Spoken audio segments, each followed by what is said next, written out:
Hello, man. Hello, MGTOWs. I'm going to go over to YouTube for a minute to see if what is not happening right here. Are we live? Are we live? Yeah, we should be. Oh, I got the sound. All the way turned down. Are we live? Are we live? Okay. Sounds a little light, but that's okay. Turn down. Okay. Hear you? Can you hear me fine? Okay. Am I live? Yeah. I know how funny that is. Um, it's just startups. I don't have a crew. There's no crew in back here to do these things for me, so I have to make sure every MGTOW should have a crew, a MGTOW crew that make these podcasts more palatable. But we don't. So, oh well. What's up? So I was kind of just going to put the link in to invite people in the thing. It'll probably be an open forum. Today's topic is probably the linear MGTOW. You could take that for anything you want to take it for, I suppose, the linear MGTOW, and interpret it however you want to interpret it. But pretty much it's growth in MGTOW. And I've been talking about that subject for the last couple of times, so I'll just keep on the temporal MGTOW, the linear MGTOW. We've heard some arguments lately about people want to hold us down, kick us out. That's funny. You can't be a MGTOW no more, Joe. So, oh man, I knew that was going to happen sooner or later. He's going to kick me out, ostracization from the MGTOW. But it's all going okay, and the linear MGTOW is sort of, it's important to know because we're all going to grow in this MGTOW thing. We grow and we get older. Look, I got like somewhere during this time, I used to be so young and handsome with flowing blonde hair in the wind, and I was just a beautiful man. And now I'm elderly. Flowing blonde hair. Yeah, right, Joe. Yeah, I look like Odin, just flowing blonde hair. Just if the wind wasn't blowing, my hair was still like flowing in the wind. Hello, Hetty. Hello, Hank. Hello, Joey. Hello, everybody that's going to show up today. Oh man, that's funny. I think that's funny. My little brother has flowing blonde hair with curls, and it's just. We often pull out his 1980s picture of him going to prom just so we can laugh at him. Because he had, it was almost 1990s for him. He had a big hairband hair. And it's kind of funny now when you look at it. But me, I understand. I have long hair myself, and now still, it's halfway down my back. And but I don't keep the hairband hair anymore. Like hairband. That's funny. But today we're going to talk about temporal MGTOW and growing in MGTOW. And it's important to know we all come in at certain spots. However you come in is individual to you, Joey and Hank and Hetty, and we all have these different circumstances. My circumstances, how bizarre they were and everything. It's different, and it's hard to get another guy to understand your circumstances. But one thing's for two, and two for certain, like you're in MGTOW and you're allowed to go your own way. And with that, go your own way, MGTOWs, go your own way. And any way you go, and what we're really saying, the way you go, it's not a general set pattern or everything. And the set pattern is the pattern of your thinking. How do you understand the concept of MGTOW? That's going to be different for every man. Every man goes from, his set concept or his paradigm of the world, what he understands about the world, what he doesn't. Some men understand philosophy. Some men understand biomedical engineering a lot better than me, probably. And some men understand, linguistics. Some men understand, electrical. Some men understand how to be a great plumber. however you think of it is going to relate to your incidents or your event, what brought you here, your circumstances in the world. And along with that, there's going to be a growth process because there's all this stuff you're going to be taking and all this stuff. There's going to be a lot demanded of the new guy too. And that's where we see a lot of, the turbulence come up, the turbulence in MGTOW. There's something demanded of you that you understand. MGTOW is the three tenets, the major tenets: don't get married, don't cohabitate, and don't be a simp. You know, it's like, don't get married, don't cohabitate, and don't be a simp. And after that, there's going to be a long, long growth period of philosophy. And whether you take up philosophy or not, you're going to hear it around here because it is personal philosophy, and every man's going to come in and he's going to have a story. Look at me, I'm all disheveled. I was out riding a bike. You can see by my rosy complexion and my fair girlish tone. I was out riding my bike. Yes. It looks like I wear makeup, you know. No, I don't. But yeah, it was not a nice day. It was like still 26 in the morning and 34 in the afternoon, but the sun was out and I wanted to go get me some of that. I was chasing the sun around all day. I was like, that light bulb in my, I got a light bulb in my kitchen. It's a sunlight where I make my coffee in the morning. And I think it helps. And I stand there under it like this. And I like to get it on my back. You know, that feeling of the sun on your back. And so I stand there and I drink my coffee, and then that's when I do my 2 minutes of God, and I invite them down to have some coffee because it's delicious. I was like, I can make you one. You can come down and have one with me, and we can talk about some of this stuff. And then he usually doesn't. He never shows up, but that's when I have to take the reins and do life. I have to sit in the God chair and go out and do life and do my thing because he doesn't show up in the morning. And that's sad. I know most people believe he shows up in some metaphysical sense, but he has a right not to show up. He doesn't have to. That's just an invitation. If someone sent me an invitation to a wedding, I wouldn't show up. They'd be like, but Joe, we wanted you here. And that's why I feel about that. You know, it's like, Joe, it would have been cool if you would have came. And I was like, I don't do weddings. But I don't do appearances at weddings, but that's okay. So I sit there with my sun lamp, and we're going way off topic now, but I just wanted to have a chat, and that's okay because it's my chat, and that's it. You know, it's this here in MGTOW is my MGTOW, and that's what you're going to get. Joe's special blend of Camus, Dostoevsky, and Joe, and that's what I do, and whether people appreciate it or not, I've given up all hope on being the most popular YouTube ever. PewDiePie, PewDiePie, it's yours. I'm not going to compete, even though I think I'm like much prettier than PewDiePie. It's his, and he could do that if he wants. But this is my MGTOW, and this is my space, and everything around here is mine and everything. That's cool. Hello, JK. Haven't seen my friend JK around for a while, and Pocket Aces here, and RP's here, and all the guys. And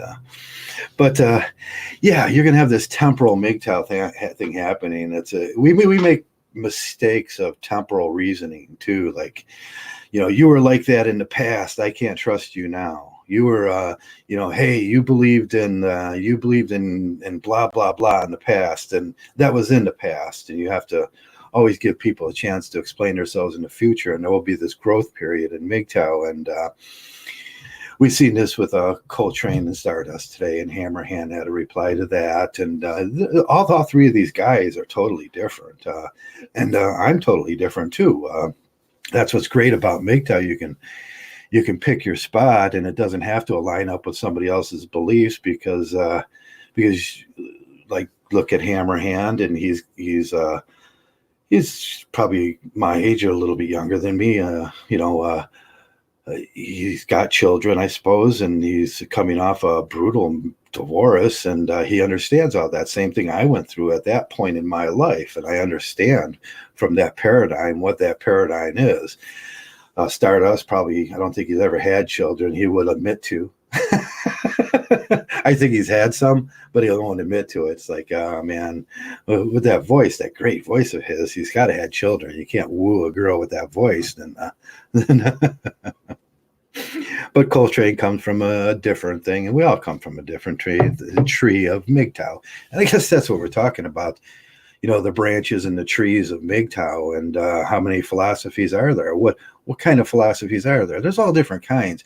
And that's not a philosophy in general. A philosophy in general is these tenets we keep about the way we keep our lives, and how risk and safety and no marriage, and that's very progressive in itself. No marriage and no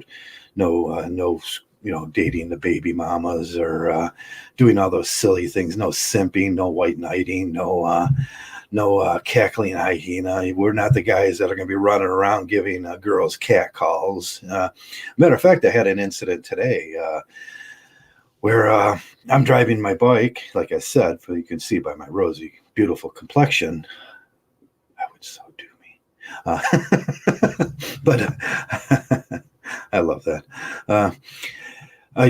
Joyce, or whatever her name is, she's a lesbian lady that lives up there with a bunch of lesbians, and she was changing the tire on her car, and as I rode by the first time to go get my smokes from the store, she was like struggling trying to get this tire off, and then I come down the street, and I'm having this argument with myself because I know her, and I know I'm thinking, should I stop and help?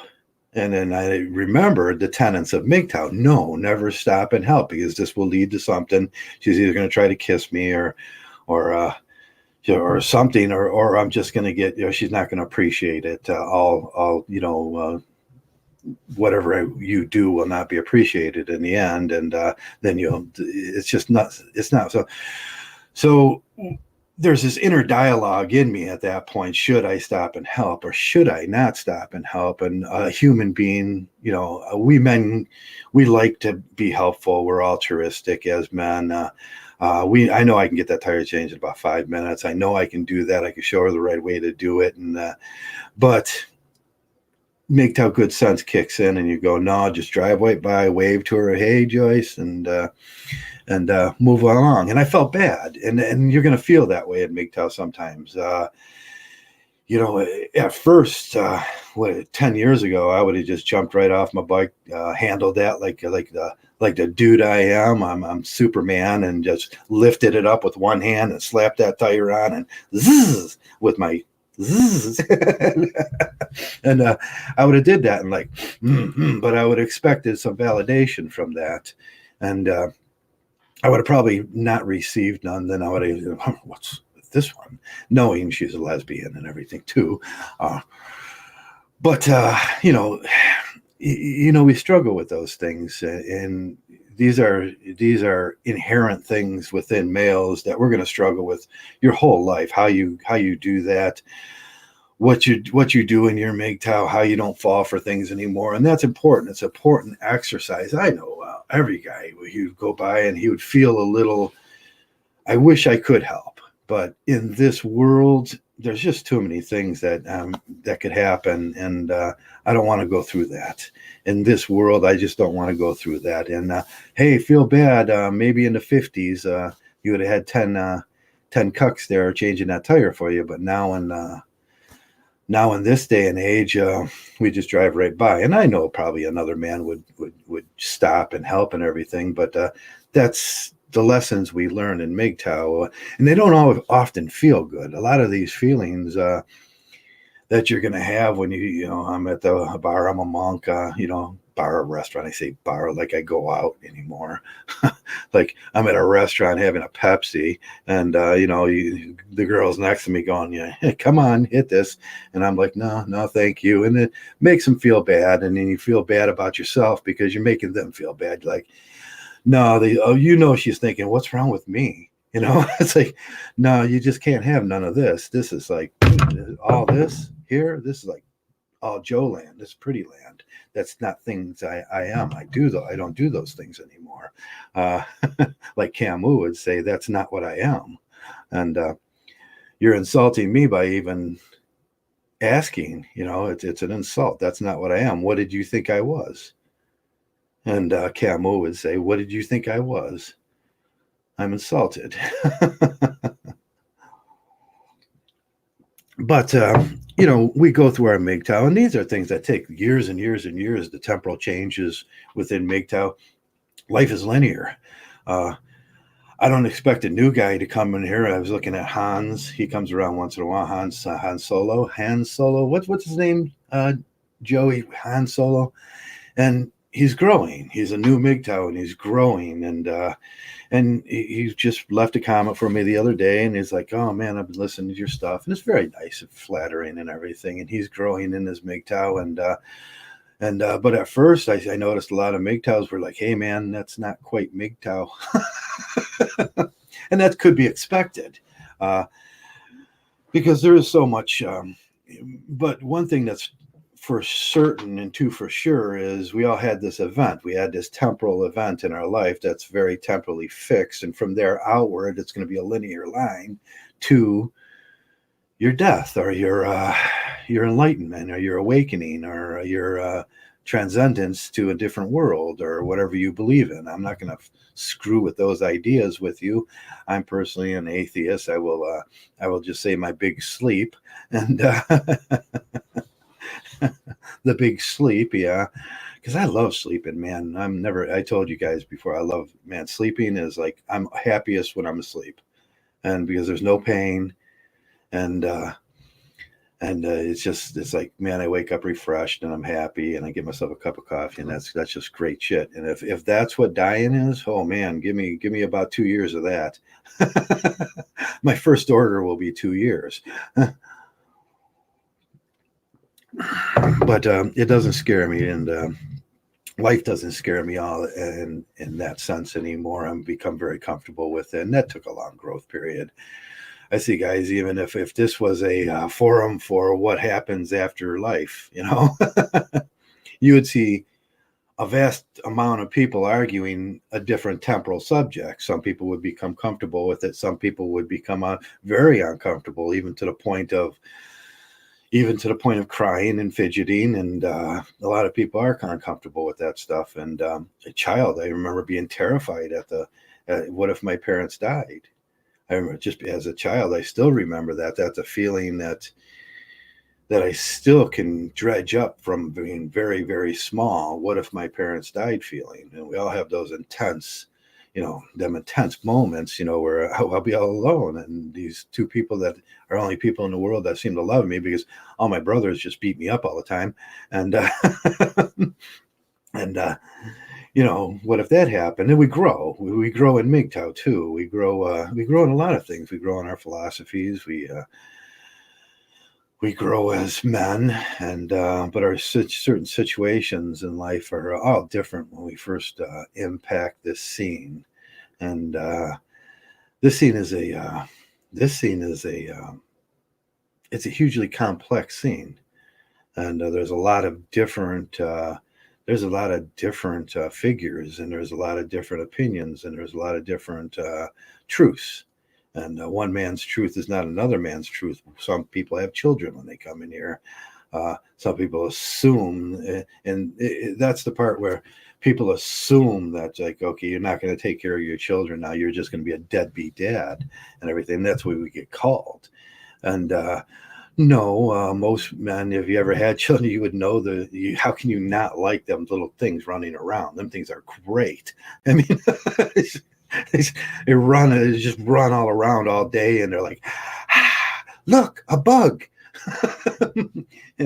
You get to explain what a bug is to them. And here's RP. Let me put that paste that thing in the stream there, so anybody that wants to come in can come in. And hence, I'm going to have to try to find my. Do you have sound, RP?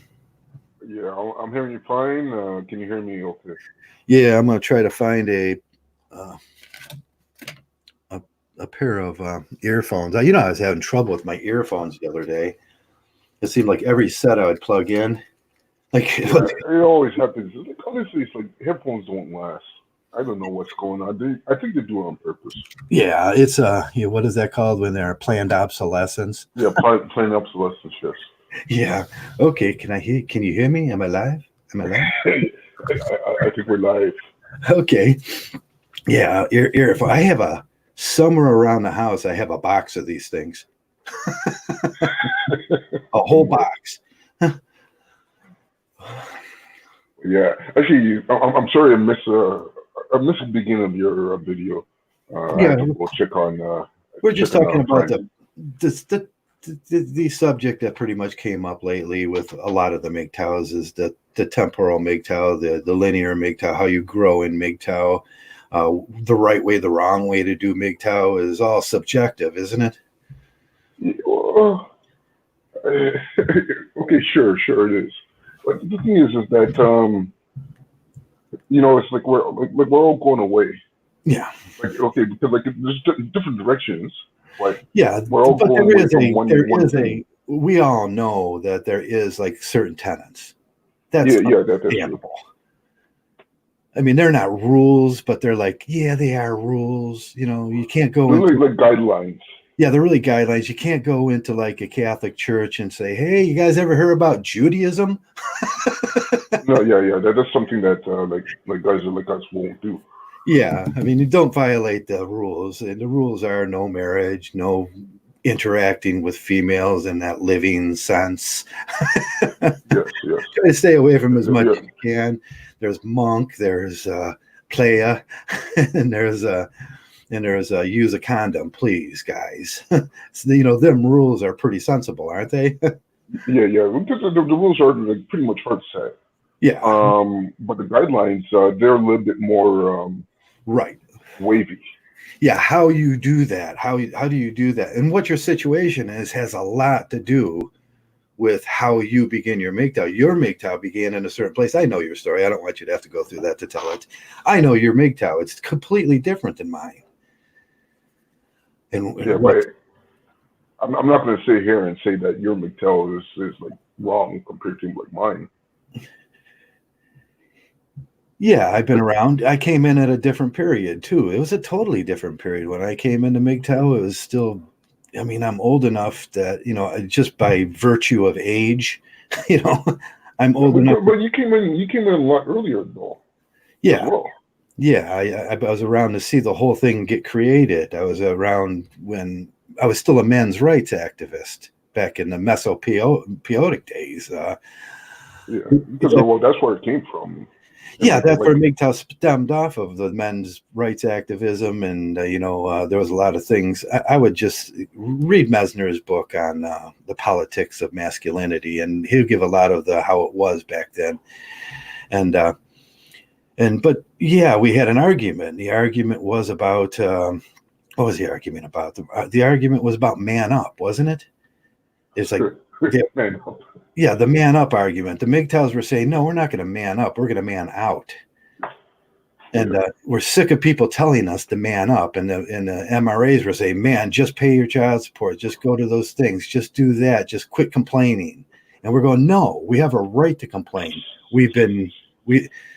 In so many ways, we were violated. There's constitutional laws that are being violated. We were saying, no, there's much more to this. It's not just that simple. We're not just, and then they started calling us other names. And it's like, okay, so we had to separate. And from that, we had to give ourselves a logo. And it was, the first time I seen it was in 2004. I joined the original MGTOW and Paco owned the original MGTOW. I don't care what the other guys say. It was Paco, and he because I was there, and I think one of the or two of the other guys that are still left they would say, yeah, Paco was the first MGTOW forum, and he wasn't around that long,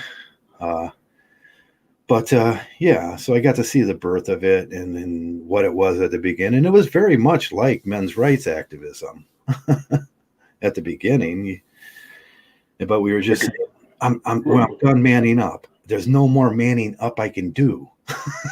Yeah, because like, like it's changed. It changed throughout the years, right? Yeah. It's a little bit different. Well, actually, it's a lot different than what it Yeah. originally was. But like even still, it's like it still goes along the same kind of principles, though. Yeah, and I don't think there was a creator for those guys that say there was some creator. You know, I know a lot of guys that were around back then, and it was a very organic thing that happened. It was the organic MGTOW. MGTOW is organic. Yeah. The natural Yes. argument to it. There was an argument to this man up thing, and the argument had to be done. And then Going Galt came in, and then the four sides of the sign were recognized as PUA, Going Galt, MRA, and MGTOW. And that's the four sides. That's the four groups. The sign's perfect when they made it, and they go in your own way in the middle. It doesn't get better than that. But there's been a lot of discussion over the years. What exactly is this thing? And I don't, it's just an organic continuation of MRA. And that's about it. And how you do yours is, probably very much like what benefits can I get from this in my life?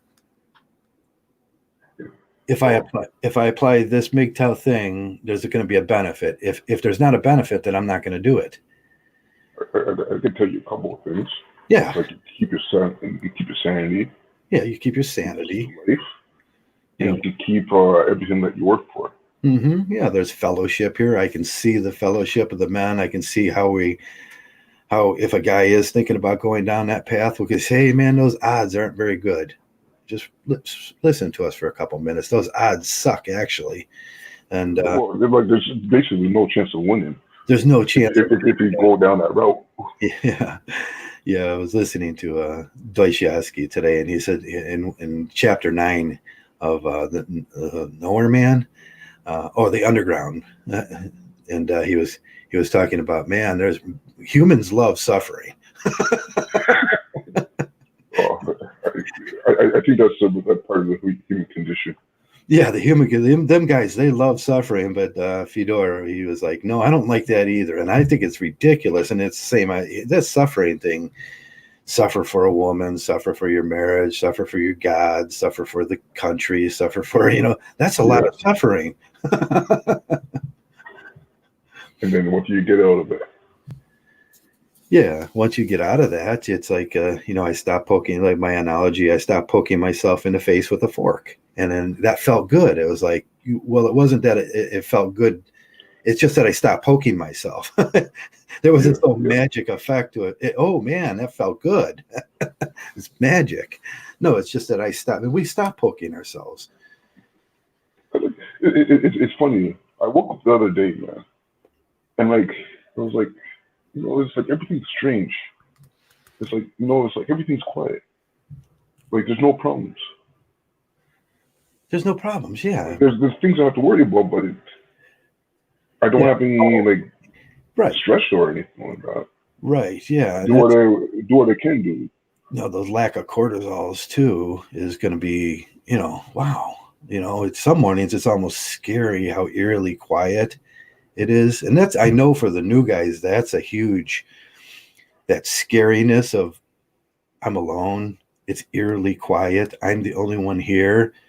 I don't have to put my pants on to walk around.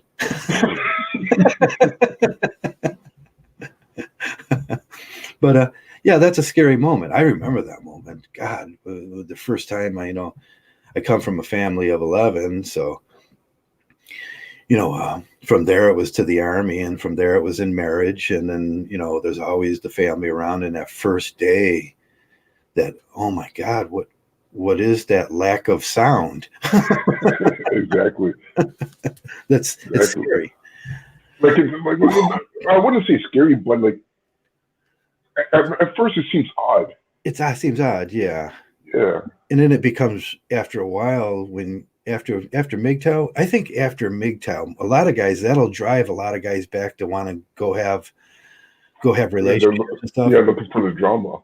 Yeah, go for the drama in the house, so there's not them scary moments of solitude.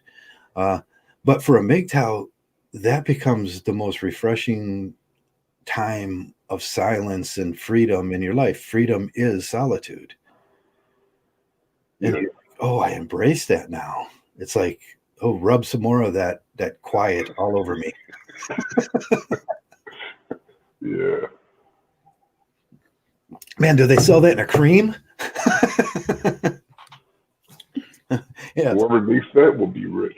yeah, it's like solitude cream. It's like rub. It's like, oh man, I'm in solitude. It's like, can I get that in a whitening for my mouth too? For my toothbrush? Geez, I want a lot of that now. I want as much of that as I can get, and because it leads to other things too. MGTOW, you got your solitude, you embrace that. You, oh, what am I going to do now? I'm going to go, and like this week, I read 15 hours of Dostoevsky. It's like, The thing is, like you can do whatever you want. yeah, you could do whatever you want. I went for a couple bike rides, which is, it's like my face all frosted up. Like, coming back. Yeah, because your weather's just like mine is Yeah, pretty cold. Like even myself, I didn't even want to go outside today.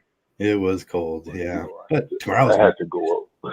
oh God, you have to go out. You have to go for a walk, and that becomes a joy too. I know where you live. You showed it a few times, and Yeah. down by the sea. A lot of people would call The it the bluff, sea. no, the lake, not sea. Yeah, I live on the other side of that, and I can walk down there, and I can No, walk. no, no, sorry. You live on a different lake. But Mhm. even so, it's the same thing. Yeah, that It's the same thing. Yes. divide. The North Coast. You live on the North Coast of the North Yeah, Coast. because I'm by Lake Ontario. Yeah, Yeah, yeah. So, and so you're Lake Erie. yeah, no shortage of things to do when you live on that too. I mean, Hmm. it's a water wonderland around here in the summer, and there's never any shortage of parks or flowing water, waterfalls, or the whole 9 yards. I can go canoeing right now if I wanted to. I could carry it down to the bottom of my street. It's a possibility. Yes. Yeah, I mean, it opens up, and that MGTOW opens all that up too. It's like, do I want to go mountain biking? Do I want to go canoeing? Do I want to go fishing? Do I want to go to the park? Do I want to go throw stones at random people?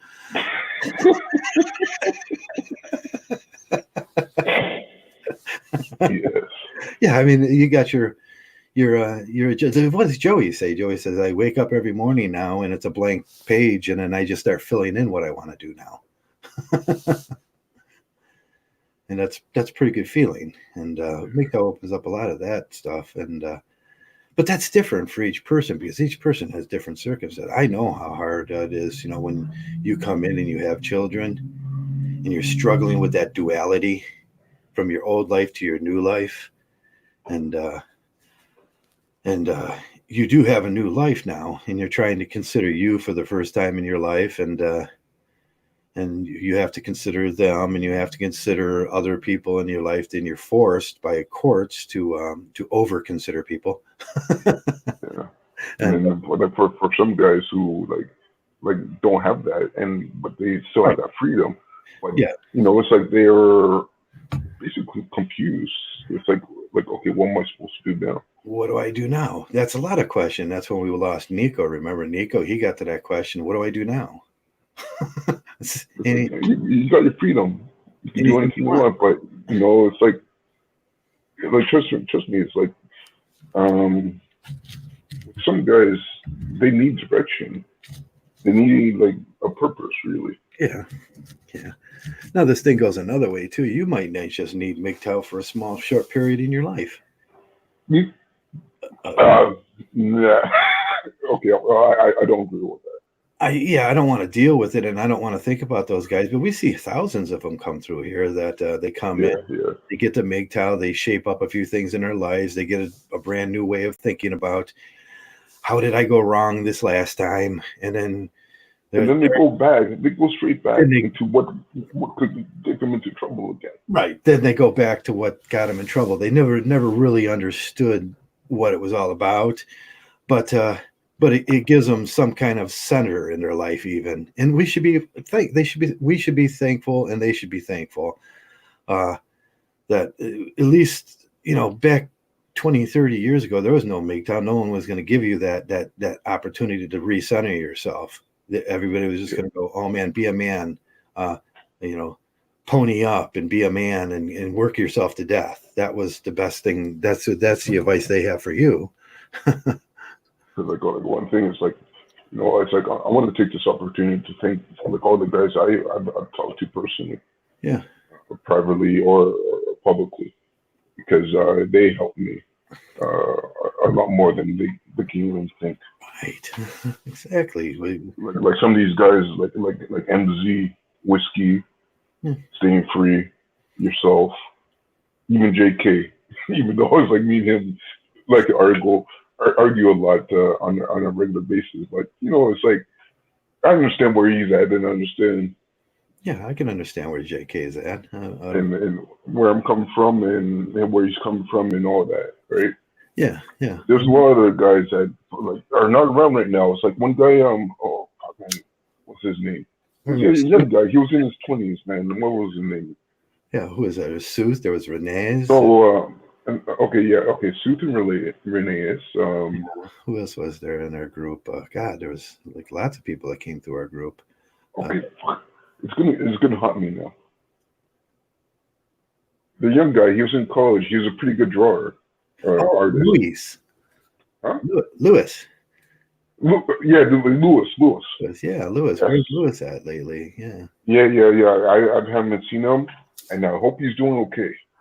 Yeah, he was going. He wanted to be an artist. He started to go to artist school, so he had to go to Texas. I'm sorry about that Texas thing, but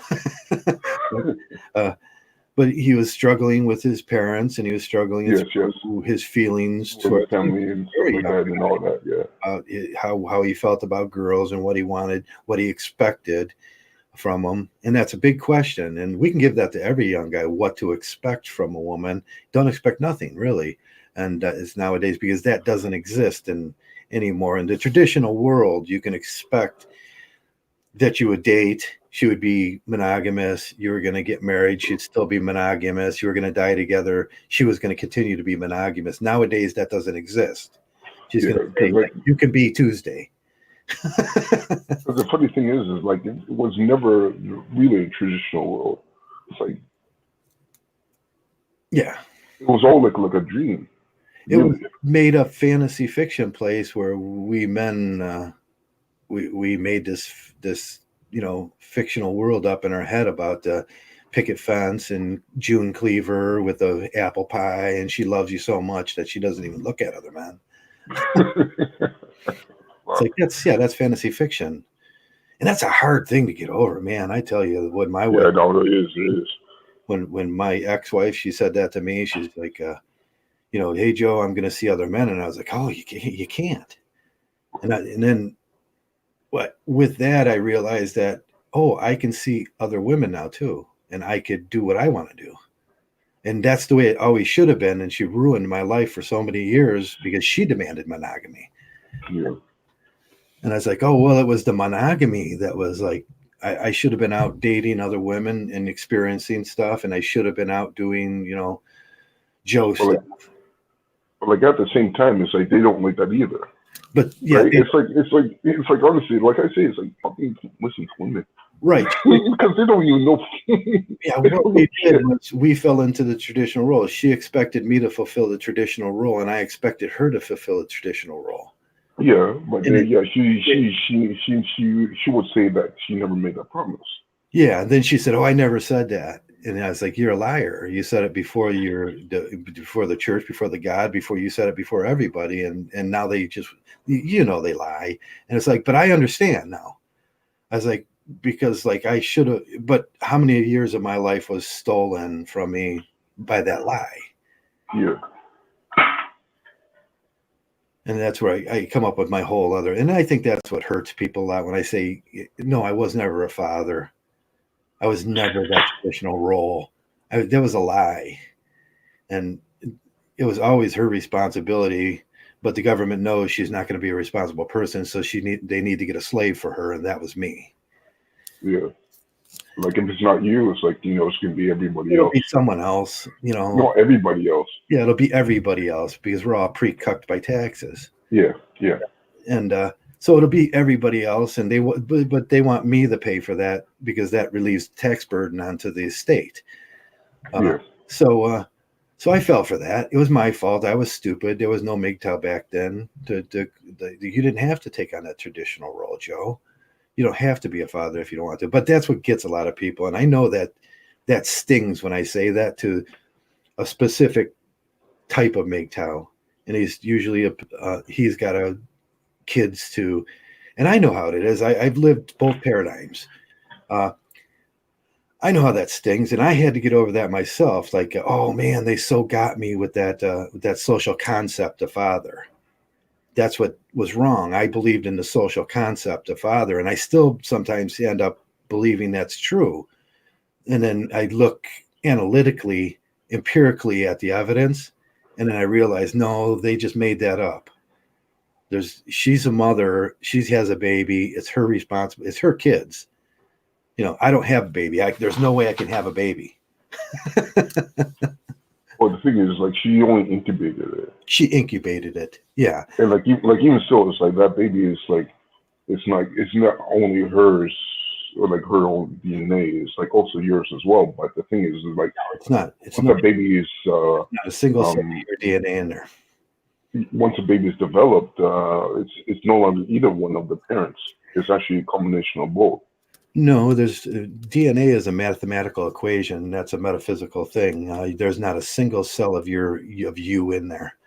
Yeah, and the same with the mother as well. No, she raised it. It came from her belly. It did. It really did. No, it was just she was just providing food for it. She was providing her substance and DNA to that. Her egg split into two, and then started splitting. It was her egg. But it can't split without the sperm. So maybe you could take a piece of dead skin from a caveman, put it in there, and it'll take the DNA, reproduce it, and then split. Yeah, it's not such a. It's but not. But it'd be separate. It'd be separate from both the caveman and whoever was sperm. Yeah, I know fathers have a hard time getting over that subject. It's but called, I know okay. It's called. I know what you're saying. I know what you're saying. Yeah, it's sympathetic pregnancy is what we experience. We're children, not yours. Yeah, it's hers, and it always was. And the judge said that too at the end. By society says that the children are hers and not yours. He took the pen and he went, "You're no longer a father." If it was a real thing, then he couldn't have done that. Yeah, that's true. So he agrees with me, even though he doesn't know he agreed with me when he went like that. He says you're a father in the sense of a social construct that says you're the responsible party. Now I'll go along with the social construct of it, but don't equate the two things. The two things are totally different. They're holding me responsible for a social construct inside of society. And like you don't have any choice in the matter. Right. I don't have a choice in that because I live in this society. I could leave, and that's what he told me. You can go Galt. And I said, I will. The only way it could really work is if you leave the country. But like even still, it's like they'll prevent you from doing that too. Yeah, they'll try to prevent you from doing that too. I mean, that's where the unfairity of this thing comes in, and the whole. I mean, at one point, even social services seen the absolute absurdity of the word father. I mean, they tried to take it out, and then the MRAs have them, in their stupidity, had them put it back in. You know, they already got rid of that in Canada here. Father, the word father? Yeah. Yeah, they'll put other terms, which more... Parent one and parent two. Yeah, parent one. Well, yeah, in a parenting sense, you are parent one, and that's parent two, and in a social sense, those are all social schemes. That's the matrix. That's social concepts.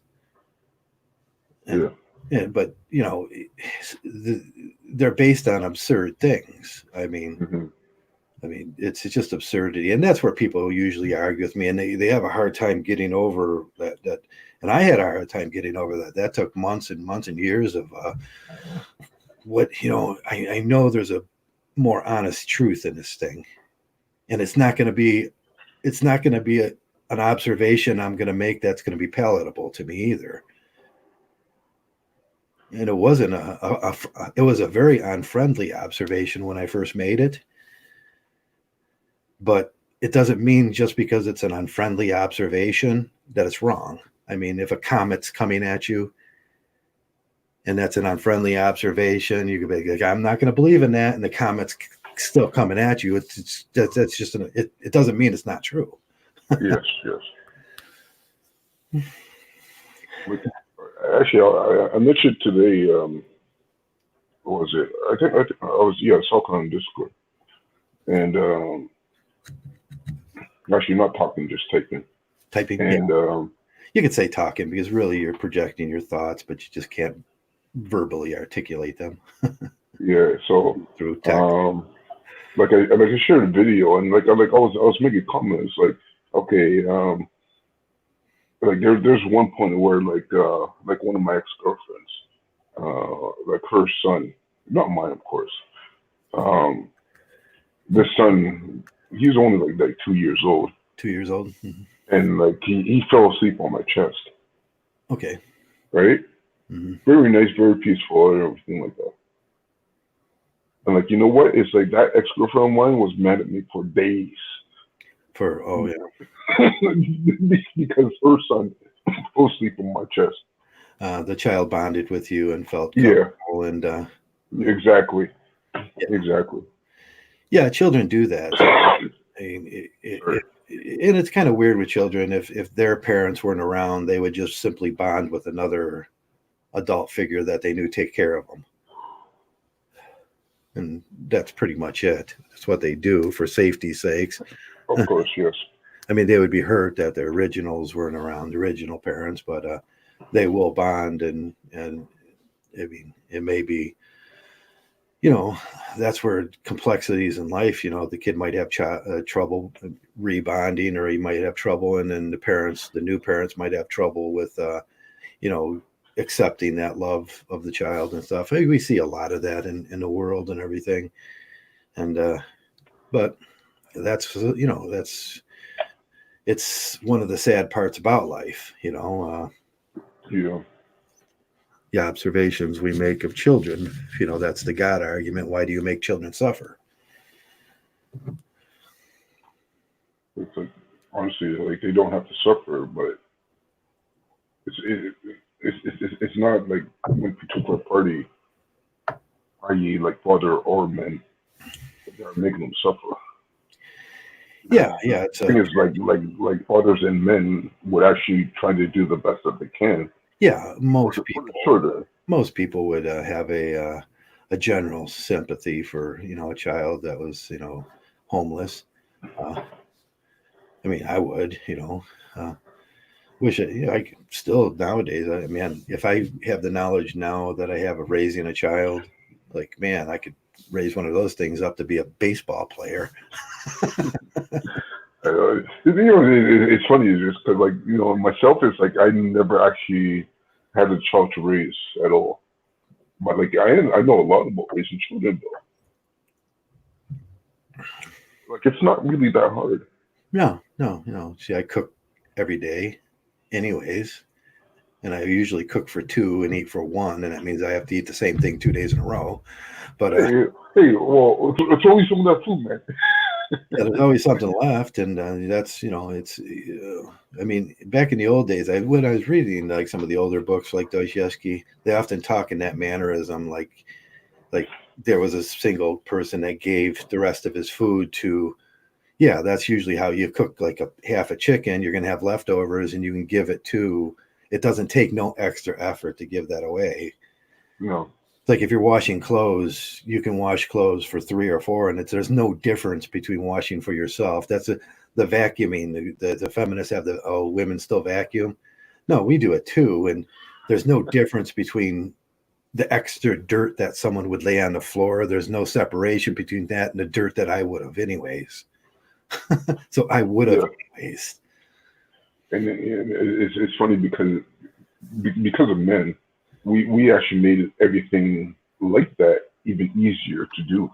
Yeah, we made little tools and instruments and machines to take those things and make them, a 5-minute job. And Yeah, and instead of like 2 hour jobs. mhm, Yeah, our innovation and, our reasoning and innovation, that's what we do. We try to make that crystal city. yeah, yeah. It's like that's what we're always striving for, is that crystal city that's perfect. But if we men have a tendency to, when we get to a point, I was thinking about that today with Dostoevsky. It has a lot to do with MGTOW too. When you're looking from the outside to that house with the picket fence and the wife up there and the family and everything, that looks pretty good. And it looks good from a distance. And then you get into that and you realize, oh, this is not what I want. So you visualize the Crystal Palace, and then when you get into the Crystal Palace, it's like, man, this is creepy shit around here. I want to leave now. it's Yeah, it's not is the same up close. We do that. All men do that. He was explaining today that we all do that. We visualize these things, and it looks good. And once we get them, that's when we tear down the treehouse. I mean, it's yeah. like we see this in a world play out too.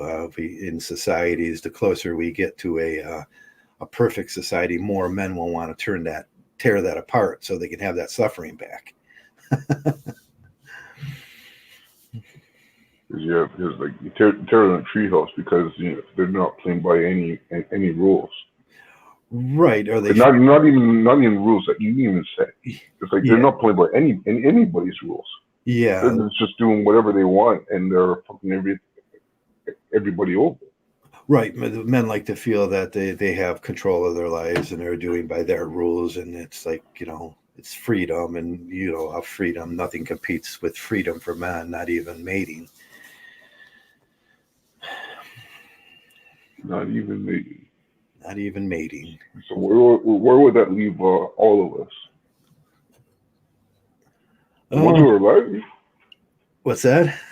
the ones who are alive, it wouldn't be a problem. Well, But yeah. there would be no next generation though. Well, I think it's the whole confusion too thing about what traditional roles of mating is. I Yeah, don't think that people are going to stop doing that, and women are never going to stop having kids. It's just, I mean, there was a movie just lately where they just stopped having kids. I can't remember what that was called, but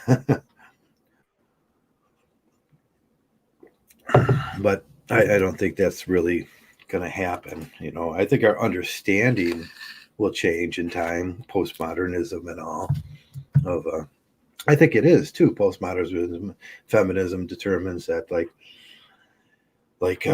they're getting closer to what I think and what MGTOW pretty much says. Like, yeah, but you girls got to take responsibility, and you got to realize that is your child, not mine, and you have a responsibility. All I was a donor from some mathematical equation in the DNA, and it doesn't make me the responsible party. yeah. Because And like not only that, it's like they also denied you from taking a part of that as well. right, and we can draw up social contracts and stuff like that too, but they're not really real. And there was a parasitical thing that happened too, where I didn't really have a choice on that, and Yeah, it was the yeah, same as getting drunk. If you get a girl drunk, can you have sex with her? No, you shouldn't. Uh, she didn't really have a choice, a mental choice in that. Well, we but have, I know, but if you're drunk, yeah, but that's what happens to men. Men get drunk on love, and they get drunk on those chemicals that are going, which are 10 times more powerful than heroin. Uh, and then we feel that that's we feel like that's the right thing to do and everything. So we had no choice in that either. They put something in us before we put something in them. yeah, yeah, that's true. That's very true. And like honestly, I wish a lot of wish. I Yeah, don't know if that word. because I hear that argument all the time. The women, the feminists go, well, you put something in me. And I says, well, you put something in me first. Yeah, And they don't understand, because Well, that's an unfriendly observation of science. Bacteria. You put bacteria inside of me that changed the way I think and started producing chemicals and hormones that made me not me. Yeah. So it's like What you got me makes you drunk. think, well, actually, what makes you start doing things that, like, normally, like, you Right. wouldn't actually do otherwise. I wouldn't actually do otherwise. Yeah, she got me drunk first. So, Now, yeah. isn't that funny that in that situation with feminism saying, well, you can't get a girl drunk. What if she got you drunk? Would the judge consider that in the same way? No, they won't. No, they won't. There's some difference because I have what? Agency. But you're drunk, though. Yeah, well, I didn't have But agency. I know you're drunk, but you still have agencies. Like, Yeah, how when I had does that I had work? agency. I could tell you, I'm right about everything when I'm drunk.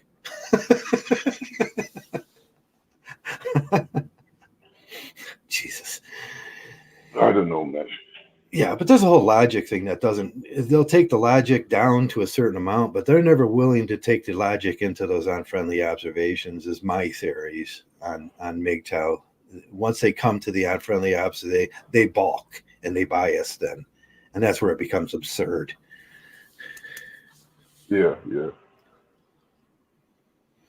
Because they go into they go into like basically the stereotypes as opposed to what's actually real.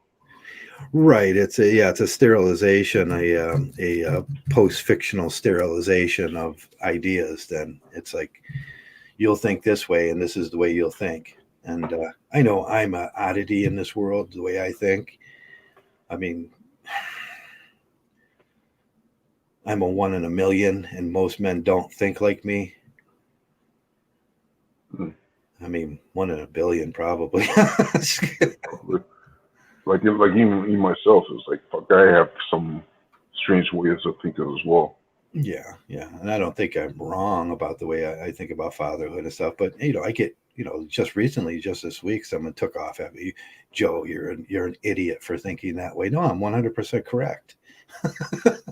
I mean, I examined the biology, I examined the philosophy, I looked at what biases were put in there. I did the logistical philosophy on it. That's 3 parts. I fulfilled my scientific duty on thinking about that.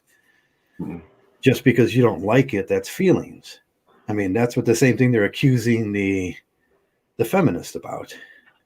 They don't like something, they're having feelings about it. Like men have them same feelings about, I see men have a lot of feelings about their women screwing around on them.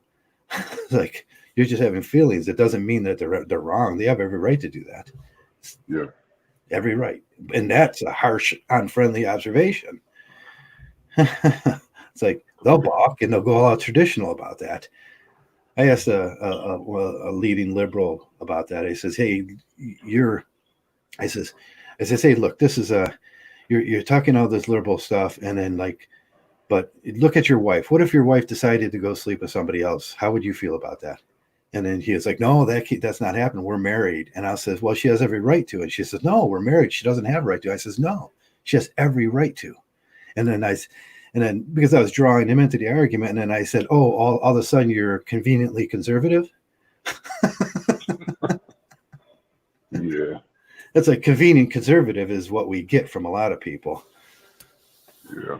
It's like, oh, all of a sudden you're a conservative. Okay, I see. I mean, I thought you were progressive like me, where you'd understand that like them things aren't real. But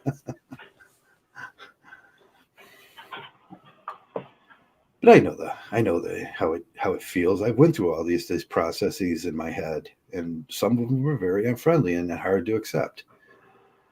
Because like honestly, it's like sometimes it's like I feel like I want to punch someone in the face, but Yeah, the thing is like who am I going to punch? And it's like even still, what will be the repercussions of that? There's going to be some repercussions, right? Based on the social norms of our society. Yeah, yeah. Especially if you. So what's a guy supposed to do? Yeah, what's a guy supposed to do? No punching in the face. That's so unfair. No, that's a The only easy answer: walk away. walk away. Yeah, you can walk away from it, and Walk away from everything. Yeah. go throw stones at squirrels or something. Yeah. Because it serves no purpose. Yeah, yeah. I was watching my squirrel army today. I have a squirrel army up in the park there. There's like 50. Every time I go through, Holy fuck! You have 60. Holy shit! they're like This is 50. like They're in every tree. there's 10. There's 10 around here, and like I know each one. You know each one by name? You got a name for them? No, I don't give them names, but I know each one. They have their own little territories. Yeah. Oh, yeah, yeah. Especially when I go up and around and I come, there's electrical cables that come through the big ones. And then that area has got woods on both sides. And I ride down that on my bike to get to the other street. And then they all come out of the woods in the morning. And then you realize how many of them there are in the woods around here. And then I'm like all happy to see them. And sometimes they'll start running next to me. And I'm like, aha, squirrel army, follow me.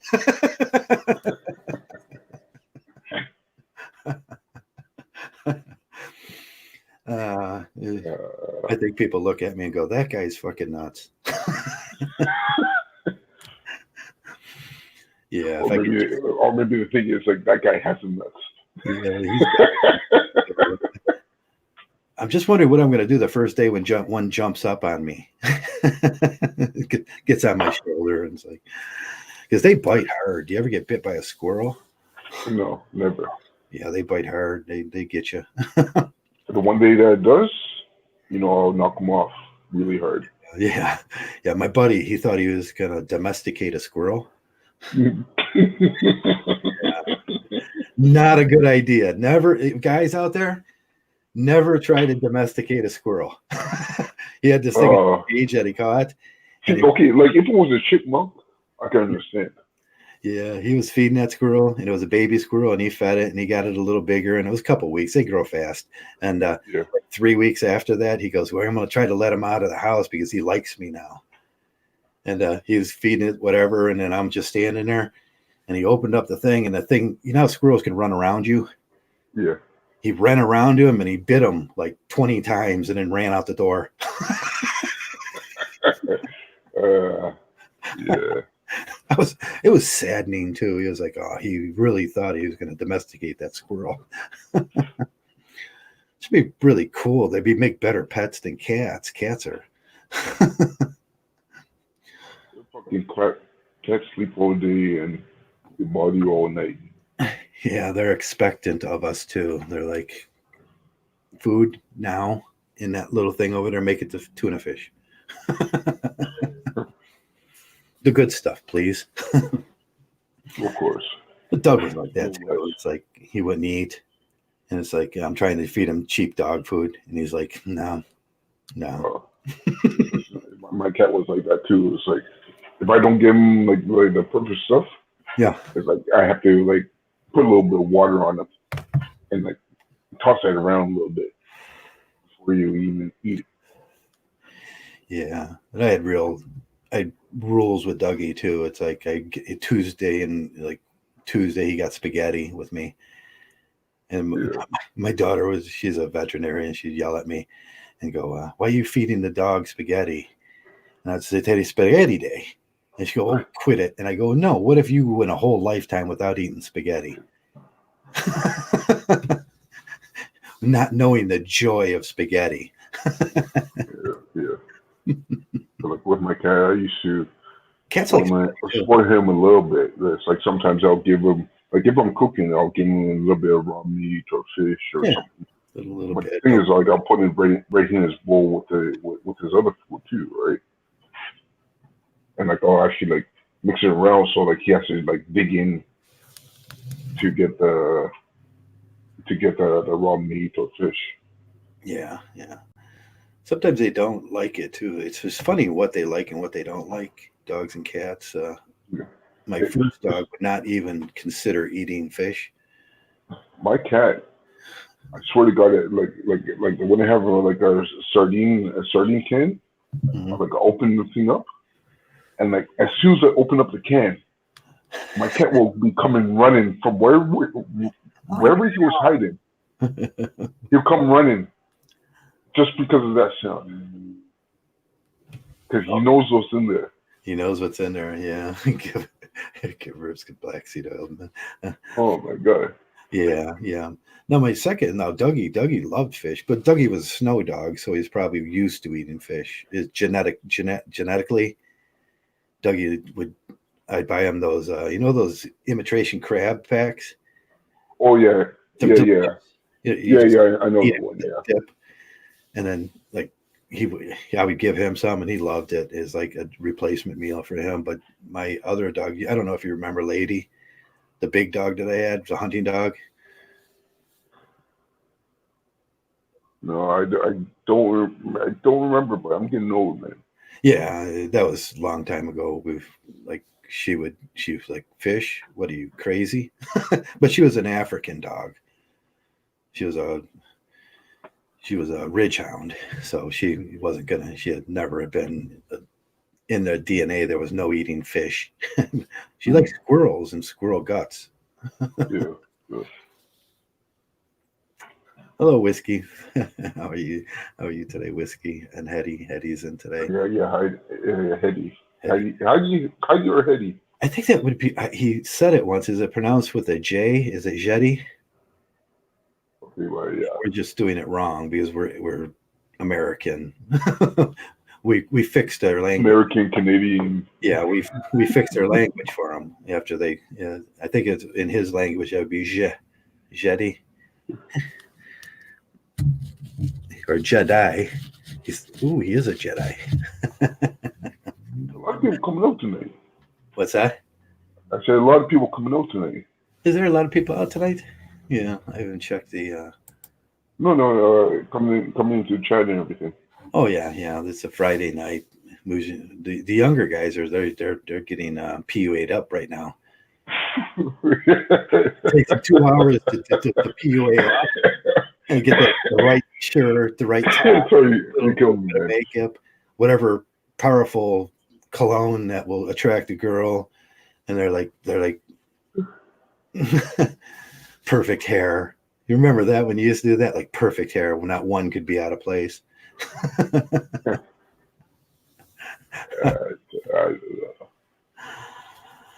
All in the anticipation of that moment. That's a lot of work. 2 hours. They complain. That's funny. I hear the men complain. Oh, it takes my girlfriend 2 hours to get ready, and it's like, think about when you were, it takes you 2 hours to get ready too. When you're PUA'ing it up with your peacock feathers. It depends because like I never did that. Like back in my days, honestly, I did some PUA stuff, sure. Yeah. But it's like I didn't put that much effort into it. Yeah, my PUA was very simple. I still believe in it today, and I tell Steve this. Like, my PUA was, I put a jacket on, a nice jacket, a nice shirt, and as nice as I had, whatever. And then I grabbed a Make sure you take a shower. I took a shower. I had to. It wasn't a Saturday like I do now, but it's like I grabbed a newspaper and I would go to a busy location, bar, pub, whatever, and I'd sit at the very end of the bar where no one was at, and I'd order a cup of coffee, and then I'd open up that paper and start reading, because then I was the most interesting guy in the bar. Yeah.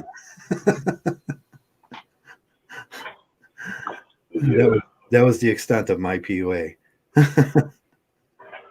Anyways, I'm gonna take time out for a minute. Okay. You want to take over? Sure, we can get. I'll swing it back and do some circular logic and hit back on the topic. Okay. All right. You want me to take you down or something? No, we won't take you down. Yeah. So even in the PUA sense, or the going Galt sense, or the MRA sense, everybody's got a different concept of MGTOW, because we are inclusive of we're inclusive of the rest of the men in this world, and that's the manosphere. So there's just basically 4 different ways you can go on this thing, and the PUA is one way. We don't always agree with the risk factors involved, but you catch herpes. And like your buddy tells you, herpes goes away with a little chapstick. No, it doesn't. It doesn't. It doesn't go away with a little chapstick. You can catch like a case from a child support case. That's the worst. You catch that, and then that doesn't go away for 18 years. Or you can catch like coronavirus or COVID-18 now, COVID-19, and nowadays, or catch a myriad of other very interesting sicknesses, illnesses, and diseases. So there's a lot of risk involved in that, especially in today, where 50%? What did they say? Joey was telling me it's 50% of the population now has. They'll call it by a different name, but it's just herpes. It's just herpes, and it's like they share it between themselves now everywhere.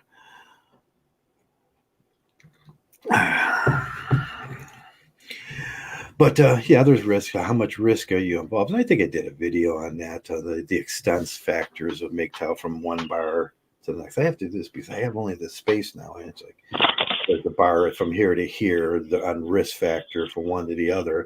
The monk taking no risk, and the PUA taking minimal amounts to major amount of risk, and then you're going to fall somewhere through that in your MGTOW. What risk you willing to take that matches your social status or your social position or your social thoughts about life and everything. Wherever you land on that bar, that's where you're going to land. Everything's everything. There's a dialectic to everything in this universe. For every yin, there's a yang, and for every argument, there's a counter argument. And that's the MGTOW, the monk on one end and the PUA all the way on the other end, of how much risk you're going to take. And that's the way we think about those things. And the MGTOW sprinkles gently like a light summer breeze and a rain through all of that. Just gently sprinkling MGTOW and all of it. It's magic MGTOW.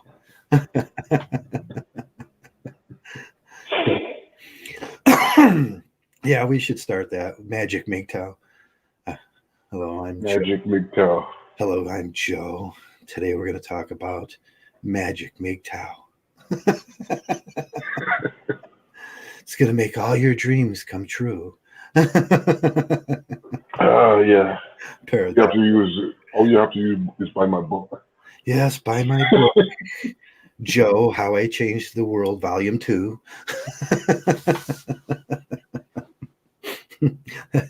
Yeah. Magic MGTOW makes all your dreams come true. I have to do the creepy voice with that too. Like that's the gentle salesman, and just keep pitching it. Funny is that was even creepy. I have to figure. Yeah. If I was a bullshitter, I would do. Man, I could bullshit a whole religion up. I put like, you're going to self-actualize in this, and then that means something different to everybody else. It's like, and then you get to yourself, and then you transcend into the Magic MGTOW monk.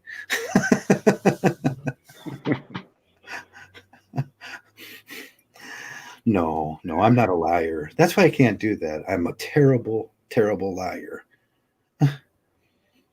Okay, well, that's you. It's like, if you buy my book or send it to my Patreon, yeah, I'll teach you. I'll teach you all the ways. I can teach you the mystic monk, the Magic MGTOW, and if you're a girl, I can teach you the Magic MGTOW shtick.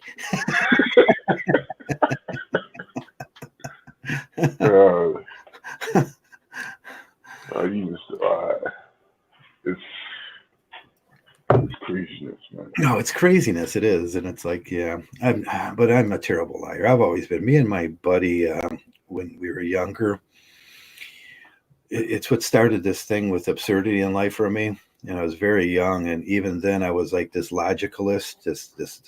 I was a logical positivist, and it's like, if you can't prove it, don't say it to me. And then we started this truth thing, It's like no matter what anybody did or said, we would just tell them the truth.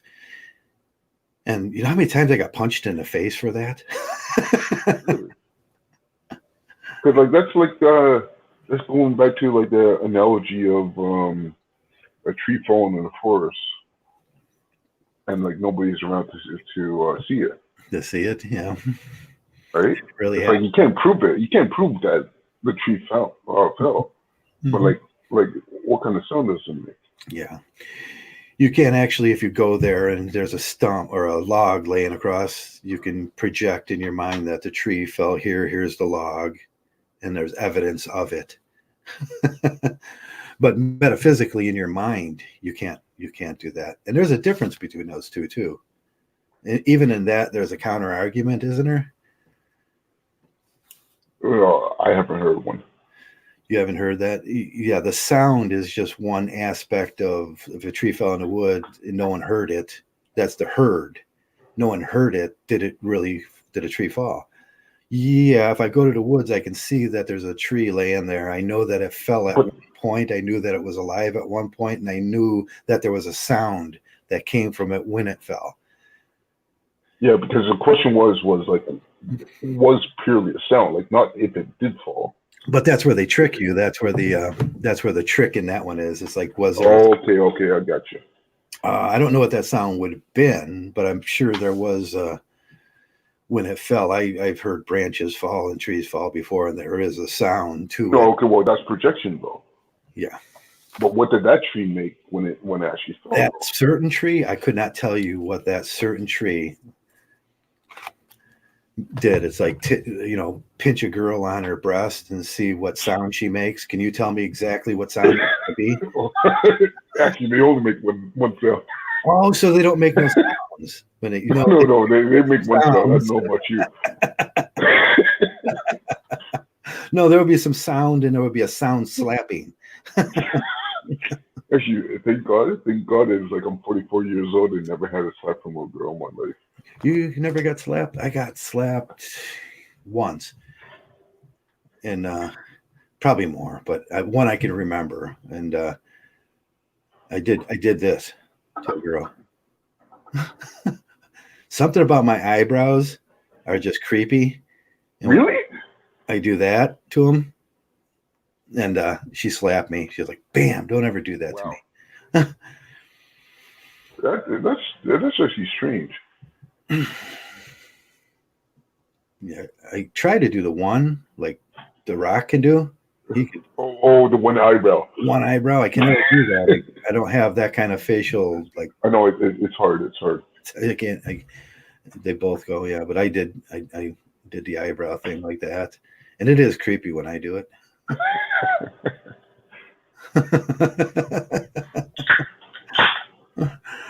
Excuse me.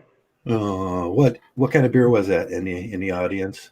It is a Red Bull. Okay, it's a Red Bull. Does it have the alcohol in the Red Bull or the? No, it is the beer. It's not the hybrid Red Bull. No, it's not. It's not the one that's that they promote sporting events or whatever. It's like, yeah, this is the other one. I can't. 10.1%. I think that's so dangerous. You put alcohol in Red Bull, it gets you like wired to begin with. Oh yeah. This is fucking. It's a dangerous combination, man. Yeah, that's a dangerous combination. Get y'all excited about. Get y'all excited and then add alcohol. And let's lower his inhibition and distort and wire him up at the same time. Wire him up let's see what happens. Oh no! No. Yeah, someone has to tell him that. Oh no, that can never be good.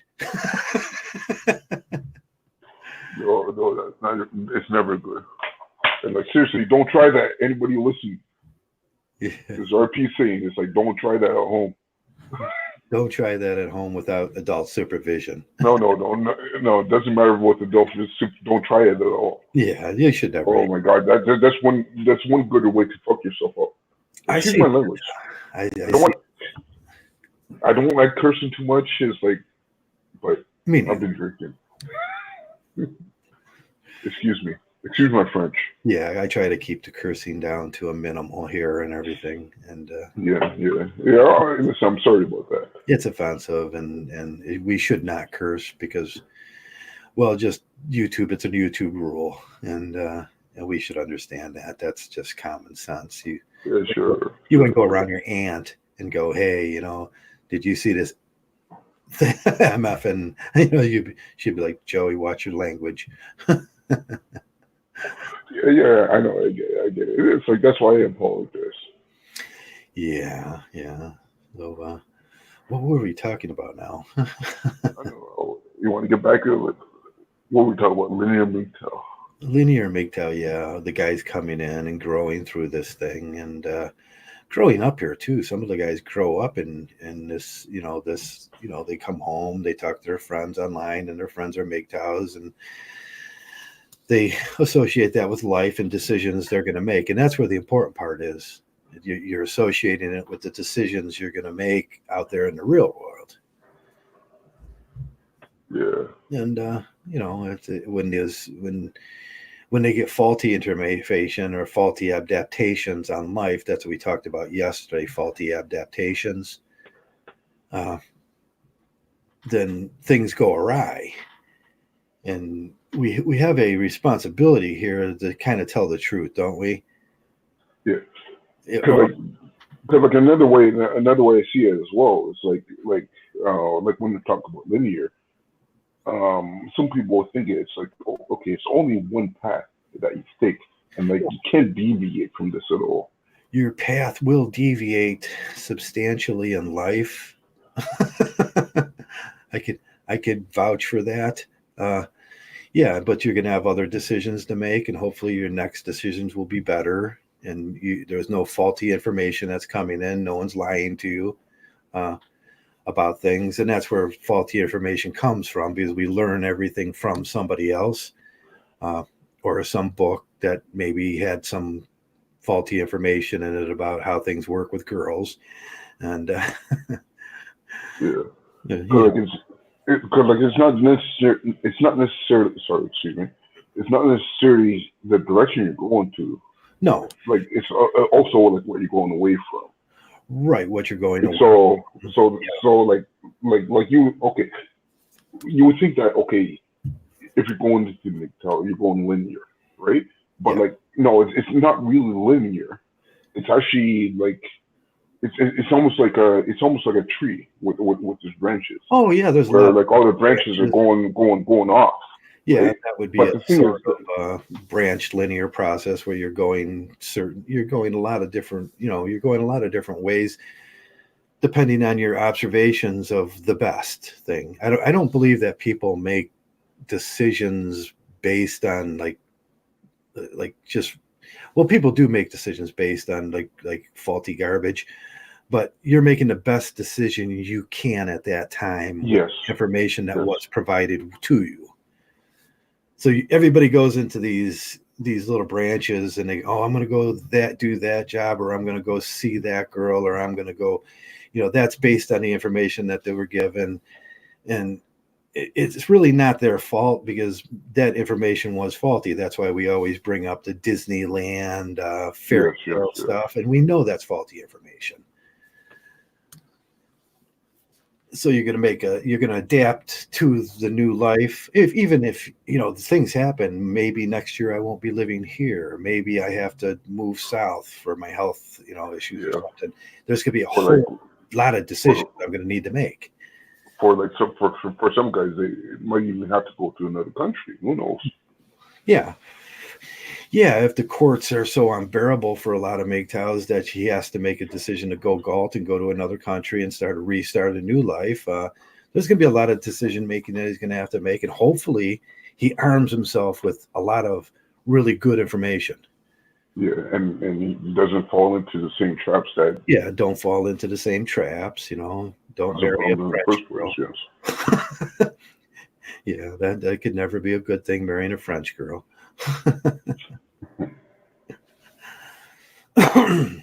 So yeah, just because you go to France, them are different. There's different models there. Like they have the 101 model. It doesn't matter if it's French, Italian, Yeah, that's important. Arab, And that's one thing Stardust was Latino.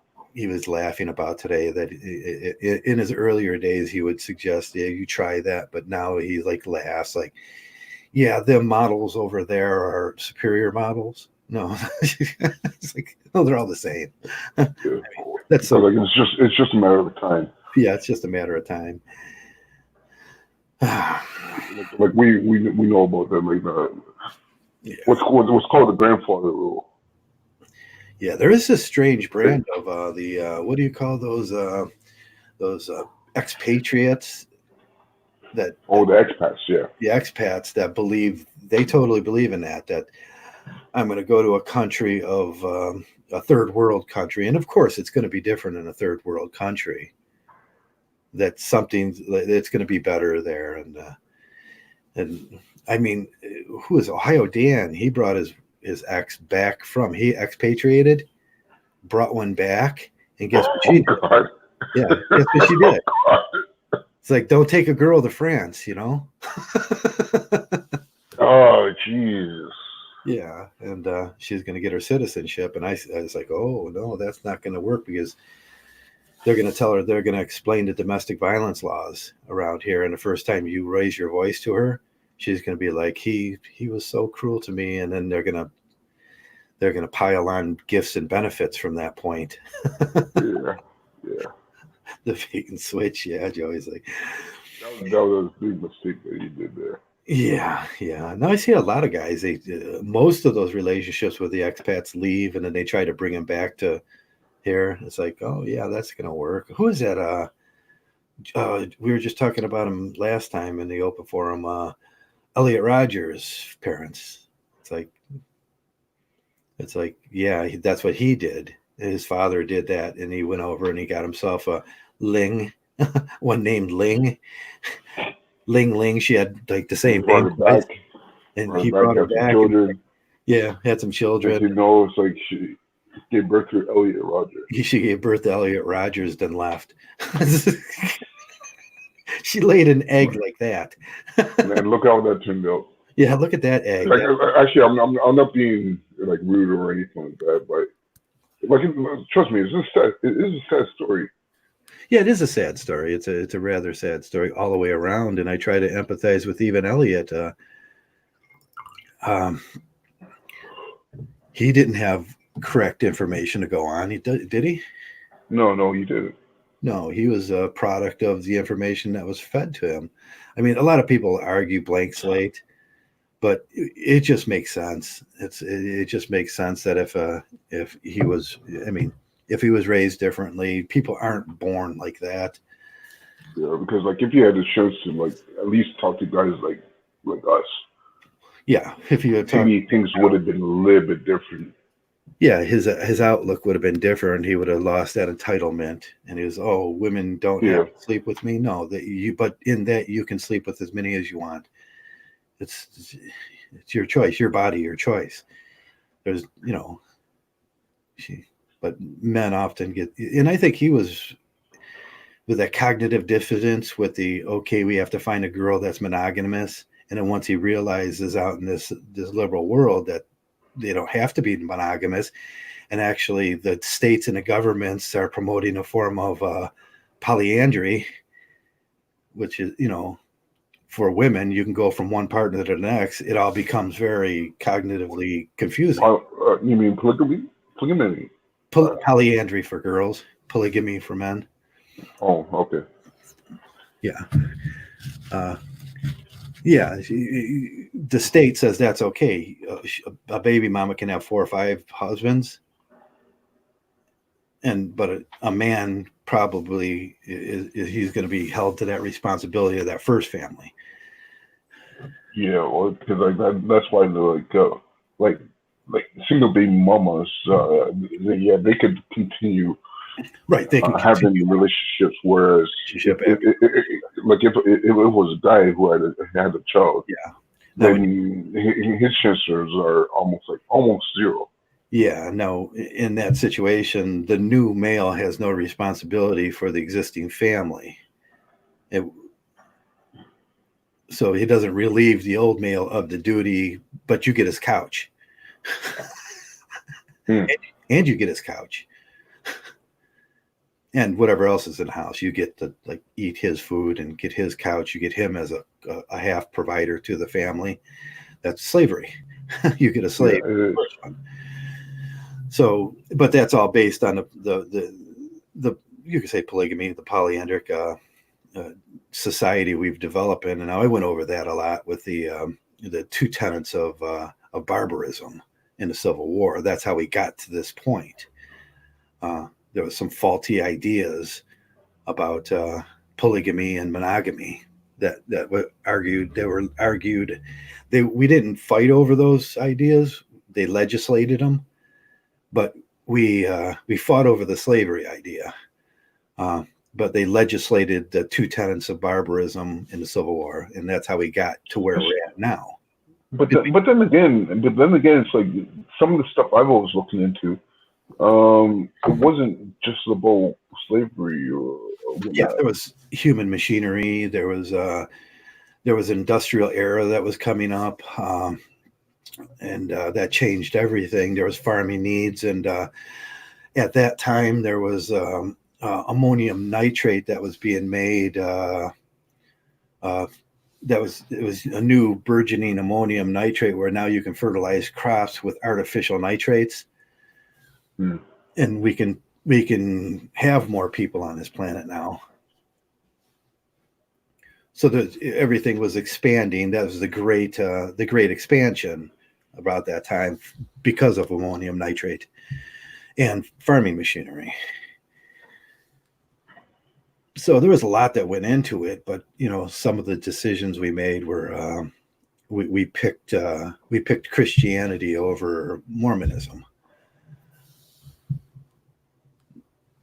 Yeah, it's kind of funny. It's like it's hard to say like which one is better. Yeah, I don't know. It's like I don't know. Both of them are. I would say that great. It would have bucked the existing thing way forward to probably the 30s or 40s. Women would have said, "Well, we want a polyandric society where we get to make the choices and we get to, it would have been what it was then." Ooh, what happened? Rick dropped out. Rick's phone kicked him out.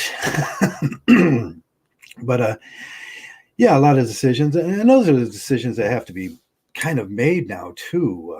They got to be re-examined what we did, and we have to look at the laws and how they developed, and that stuff. And it's a very difficult process. Even then, it was difficult. We hear them all the time. And what is the gender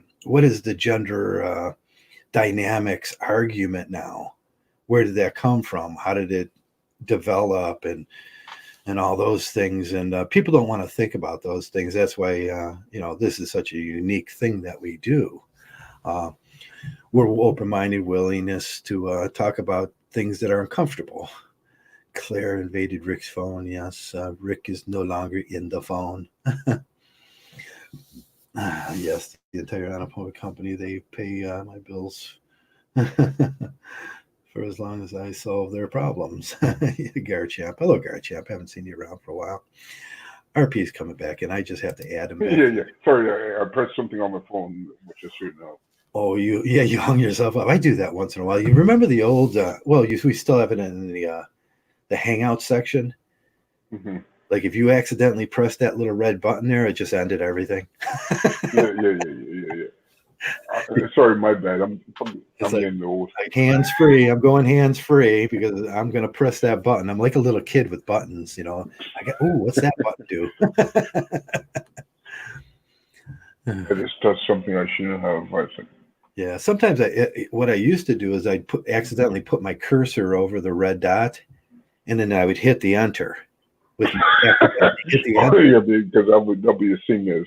And I think that's what happens most of the time when someone would bounce out, and then they come in. Did you guys kick me out? He accidentally hit the enter while his cursor was over the red dot.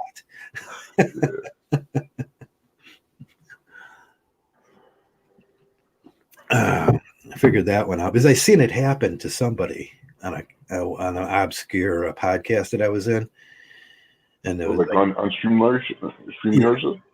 No, it was on the old Hangouts page, and then he ended the podcast and he was yelling, someone. What do you used to call that? We were able to end the podcast, and I thought, well, that's not possible anymore because they took that away from us. And because we used to be able to end the podcast. I remember when I did that to Mexican MGTOW, I ended his podcast. He was so mad. Oh yeah, because that's when you were able to like kick people out. Right, I kicked him out of his own podcast. yeah. That was funny. Yeah, YouTube figured like that. it would never happen on my channel because it's like sniping. Like when I go live, I usually use OBS. When we figured out what sniping was, we were like all around sniping everybody that we didn't like. Hey, stop that joke. Bad boy. Yeah, I used to be I cleaned up my act a lot over the years, haven't I? I don't do those casually cruel things to people. No. Uninformed people, that's what it was. They were uninformed about how the podcast worked. And it's like even with like Mexican MGTOW. It's like I got onto one of his streams because like he was like briefly stupid for a minute. Like he showed a screenshot, and with that screenshot, I took a capture of the link. To the hangout. Oh, thank you. And then the broadcast it to everybody I knew. Yeah, thank you. And then we all got on. Yeah, and then next thing, it's SFMs and they're yelling at him, and then we them. Everybody was on there. Is that the one that he said we checked him? Sorry. That was funny. He's quite a comical character. Isn't he? I need to check to see how he's doing, man. Yeah, and then there's the D. I want D. Oh man. I wish that someone would find that and come up with that so I can use that in my background. Because I always wanted that D. When he was going, he just went off and he was triggering. He triggered. I know, but he'll go through some rough stages in life too, right? Because you got to like he was doing drugs, and then with his whole family problem and everything. Freshly divorced, he was on drugs. Yeah. He quit doing the drugs, I hear, and he's kind of waking up to his divorce situation was probably his fault, and he bought into it.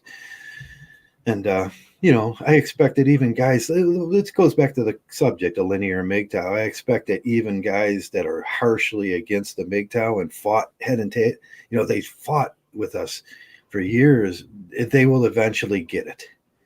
Yeah, well, hopefully, yes, they do. Yeah. Right, because like the thing is, I can understand why guys will be against it, but the thing is, okay, you want to test the waters, go ahead, do that. Yeah, we don't tell people that they got to do something in their life or they don't have to do something. We promote a better way. We promote our, we report it in sort of a manner that is appealing. That's what we say. This is a program of if it appeals to you, come on in. We don't go out and proselyte people and tell them that they're going to die if they don't become a MGTOW like Christians do. Yeah. And we don't have the magic MGTOW God that's going to come down and punish you for not being a MGTOW. Yeah, exactly. Yeah. It's like like I joke around. It's like I tell the guys, I'll break your legs. Yeah. Now we leave that up to the scientific and biological God, and then science will get your girlfriend pregnant, and then you're going to be baby daddy number one for the rest of your life. That's punishment enough. Well, like what I mean by breaking legs is like, you know what? It's like come at me and have a serious argument. Yeah. Serious discussion. That's what I actually mean. Yeah, we Right? like. I'm not actually going to come and break your leg. No, we're not gonna. Have this discussion with me, Listen, and JK. we'll see where it comes from there. Did you ever get your leg snapped by JK? You can't do that. It's like I shut him down all the time. It's like he's gonna be saying this, like no, RP is lying. But no, it's like we come in and we have discussions. Yeah, discussions, discourse, because that's how we learn. We ask questions. We do those uncomfortable discussions, and that's what the Fight Club was all about. Those uncomfortable discussions that get us through the thought process of these uncomfortable observations. And it works. I think this program works. And you're going to have a lot of discourse around here. I think that's what the guys are unfamiliar with right now. That they're unfamiliar with the discourse, and as soon as they're confronted with an unfriendly observation, how do they react to that? Yeah. It's not about roasting people. It's about having that discussion. It's about having that discussion. It's about working. Am I right about my observation? Am I right about how I'm thinking about this? And, you get some guys together that, they'll bounce that back and forth. And what men usually do is it's a reasonable process. Yeah. But today in MGTOW, we've got so many newcomers that it becomes the old unreasonable process of ad hominems and biased thinking and not very logical thinking. Or like shooting a messenger. Yeah, shoot the messenger. As opposed to like listen to the message. Yeah, Trav, you're saying you're not a father. I hate you. You're such an old G guy. They hate me. Are you listening to the reason why that you're not the father? Right. Listen to my. I'll present three. Like I say, I present three facets of science with that, and I'm not doing I know it's unfriendly. I know it is, and I know some guys will never get over that. They'll never get to that self-awareness thing where oh man, once I realize that, there's a freedom at the end of that. Yeah. Trust me. Sometimes it takes a long time to get through that period. Yeah. And that's like with my ex in the breaking up period when I told her, she said she's going to see other men. And I know I had these traditional values and I didn't want to get over that unfriendly observation. But as soon as I got over there was some freedom at the end of that. There's a lot of freedom at the end of that. There was like, oh, I can see whoever I want to, and you don't matter in my life no more. And this marriage thing is over and I can stop suffering now. Yeah, that's a pretty friendly. Okay, I can move into that easier. But at first, I didn't want to move in that. Because like you're going with a dream, you're going with a lie. Going with that dream, and after I realized after that all ended, I heard some guy the other day. He said in marriage, I didn't realize there was a wrong way to put milk in the refrigerator. What? He says, as a bachelor, I didn't realize there was a wrong way to put milk in the refrigerator. I only realized that after I got married, there was a wrong way to put milk in the refrigerator. There was a wrong way to put my cup on the table. I didn't know that. That's a bunch of nonsense. But that's marriage. You're going to get they're trying to tell you there's a wrong, your life is totally wrong, man. There's wrong colors on the walls. Your carpet's got to be changed. The way you talk has got to change. There's a wrong way for you to talk. There's a right way. And then after you get out of that marriage, you realize that was all garbage. There was no wrong way to put the milk in the refrigerator. Yeah, because like from what I hear, it's like there's like one of two things. Either you need to spend more money, or you're doing, or you need to change. You need to change, yeah. It's easier to change, isn't it? It's easier just to, man, I know these things, these red pill observations are hard and unfriendly, and but it's easier just to be a little liberal about it. And like I say, you're going to have to be progressive about this and be a little liberal. Mm, You're going to have to observe other people's ideas and decide very scientifically whether they're right or wrong. And if they're wrong, you don't say an ad hominem. You say, this is why scientifically you're wrong.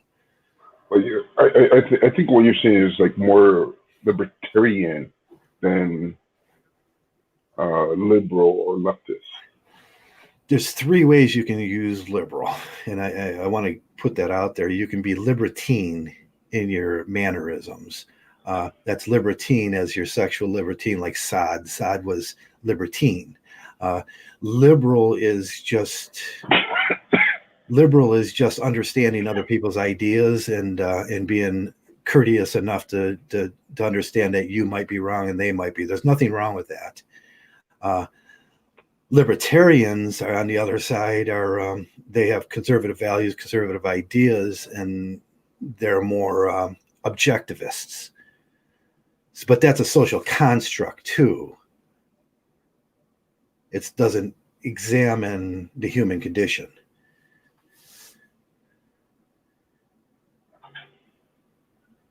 But when you go too far on the liberal side, Now you can say liberal in the sense of a pejorative, like we'll call like righties are like conservatives, and the righties will call the lefties liberals. okay, That's a pejorative fashion. yeah, like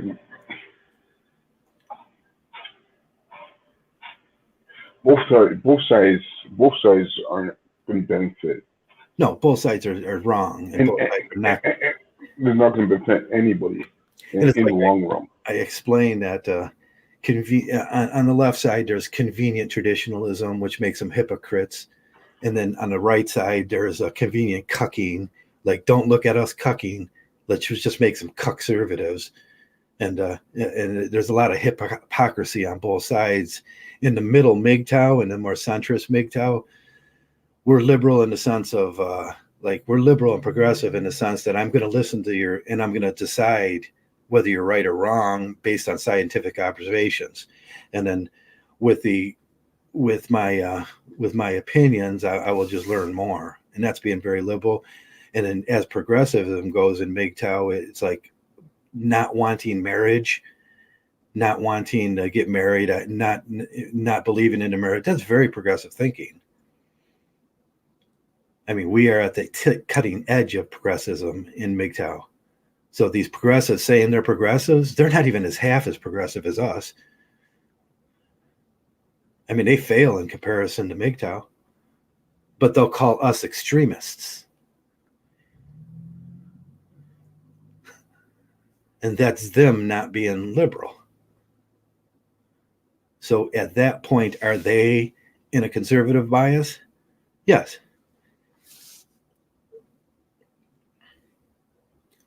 So the bar expands.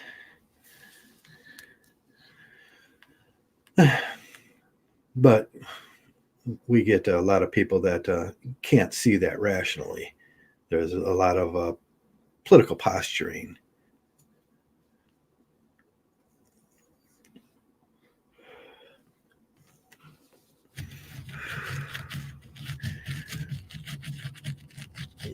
But I like the postmodern, philosophy of, let's just scientifically figure out what's right and what's wrong on these things.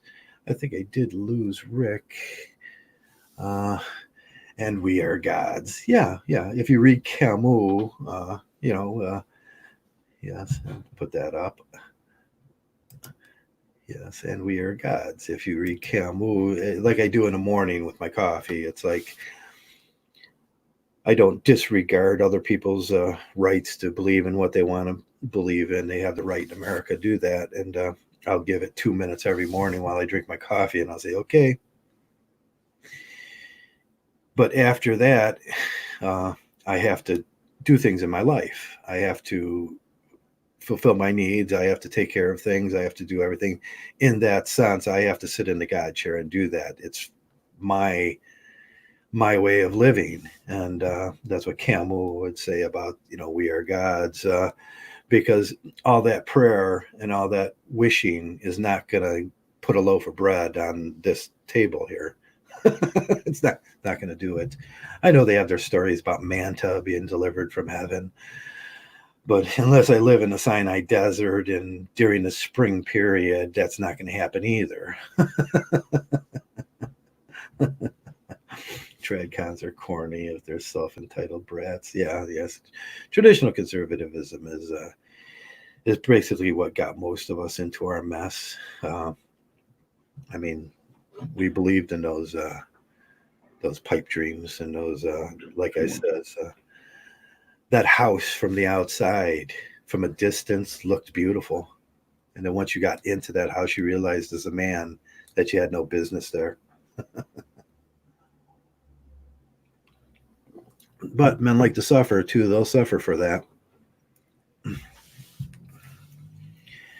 Tradcon. Oh, you're gonna dox yourself, Rick?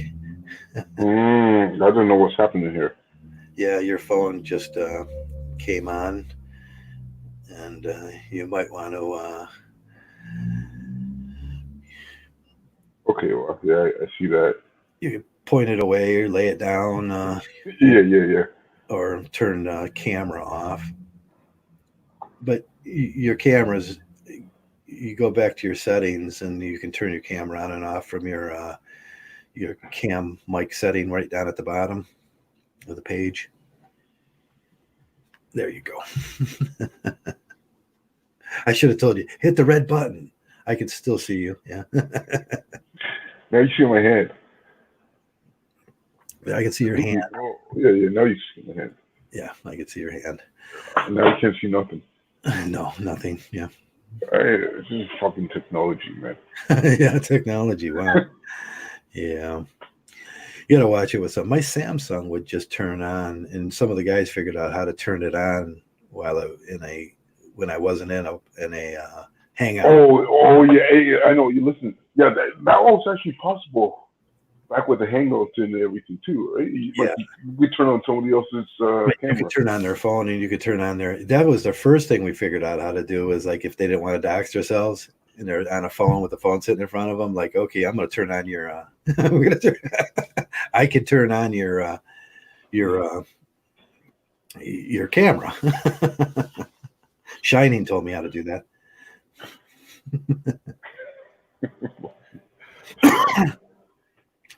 But that's way back. I think they've pretty much figured out those problems and worked through the technology of that. And the spirit boy. Yeah, he's around. He's around lurking. Yeah, I know he is. Yeah, he is. I know he is. Yeah, deep down in his soul, he knows he loves me.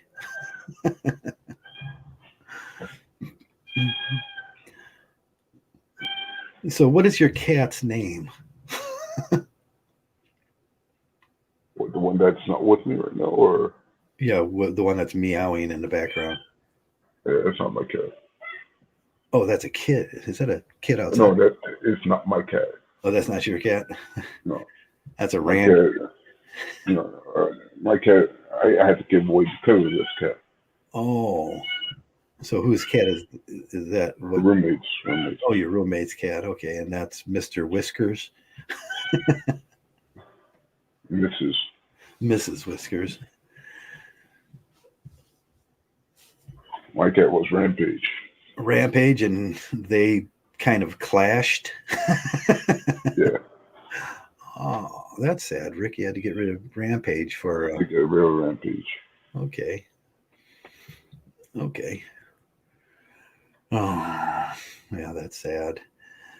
Okay, well. It's like I'm thinking, it's like I shouldn't have, but I have to make my decision, and I can't go back on that. Okay, yeah. Did you give him to a nice home? Yes, of course. Okay. Yeah. That's a good thing. And you realize that maybe you can't take care of the animal as much as, is better. If somebody else could do it better, then that's the right thing to do. It's a hard decision. Yeah. Thing. Yeah. I mean, that's what Dougie. That's how I inherited Dougie. But she didn't really say that. She can't take care of Dougie anymore. But it was obvious, and so I took him, and Dougie was great. And Yeah. It's a tough thing to deal with, but it's like I can't really say I'm over it, but I'm over it.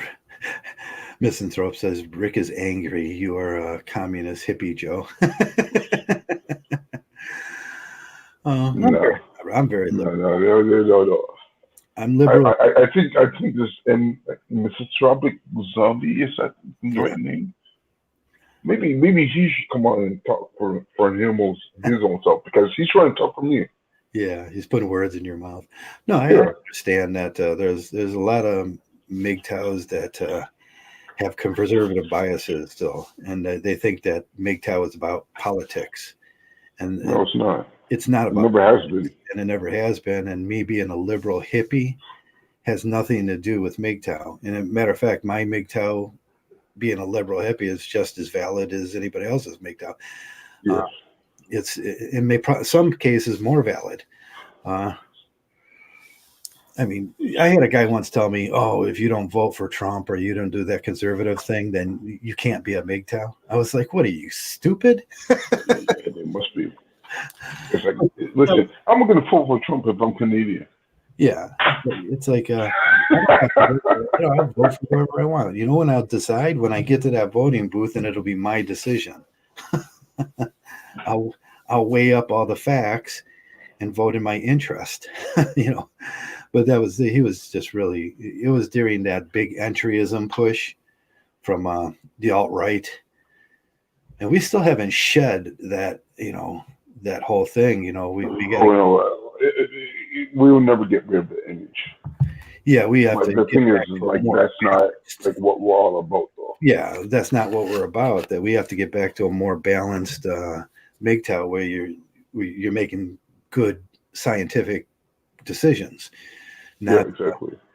Not decisions like, and if you look, man, was Trump any better? It's like, was that any better? No, he's the biggest cuck in the world. Mm-hmm. I mean, that guy's horrible. I mean, some people are going to say no. And that tells a lot about their cuckness. They're cucks, and they would fall for that cuck thing.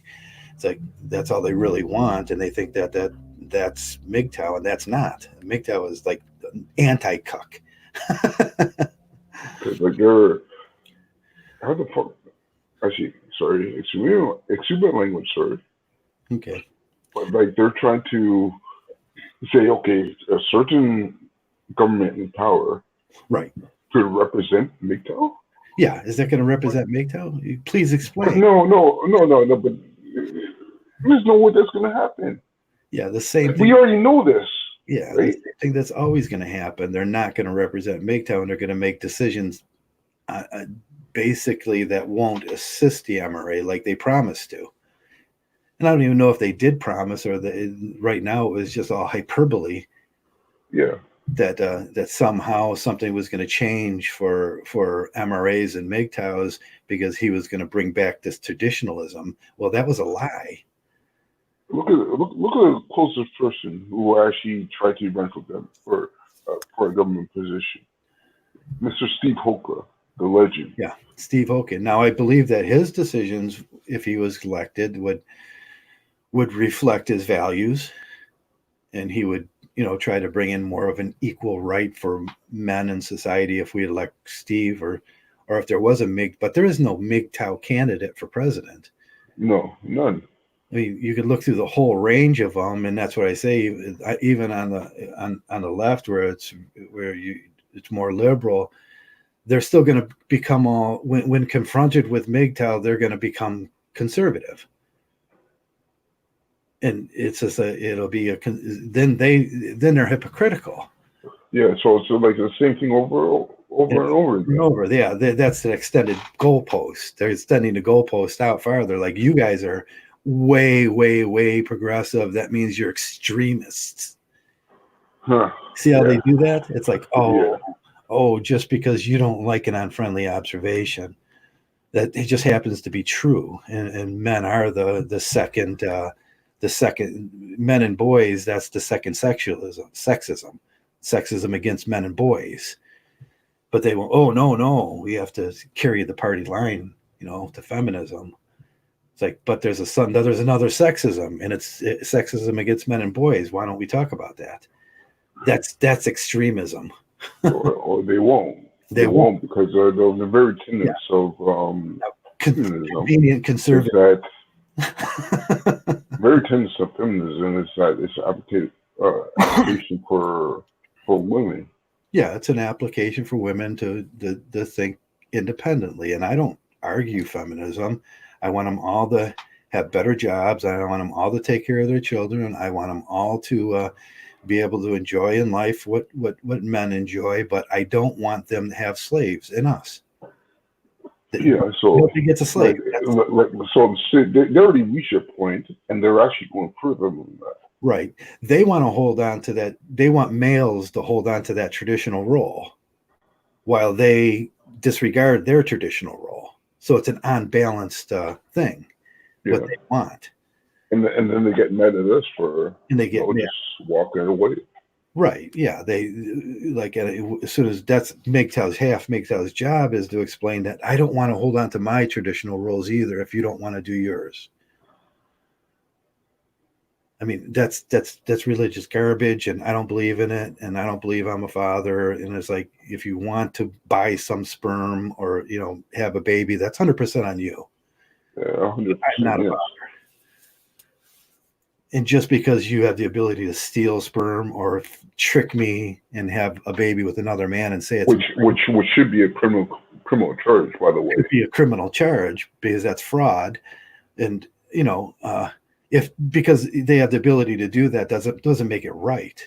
And when we talk about the polygamy aspects of you want to have 4 kids from 4, our laws were supposed to be, you're And not. polygamy is also illegal in Canada as well. Yeah, but you can do it legally in both countries now. It's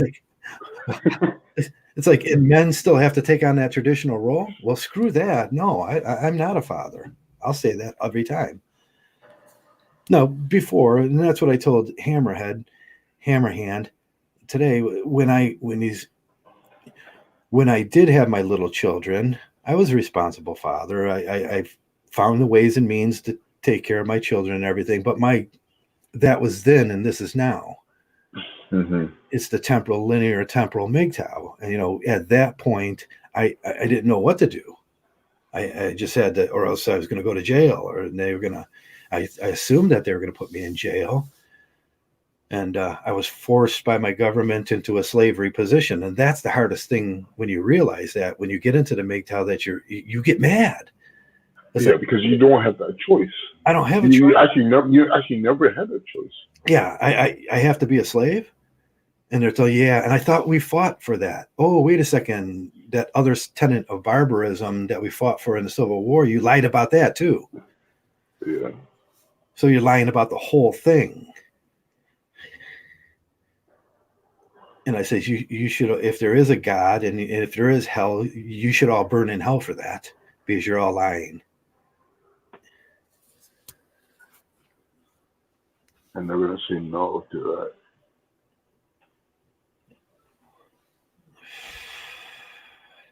that. And they're lying to Where's my machete? Where's my machete?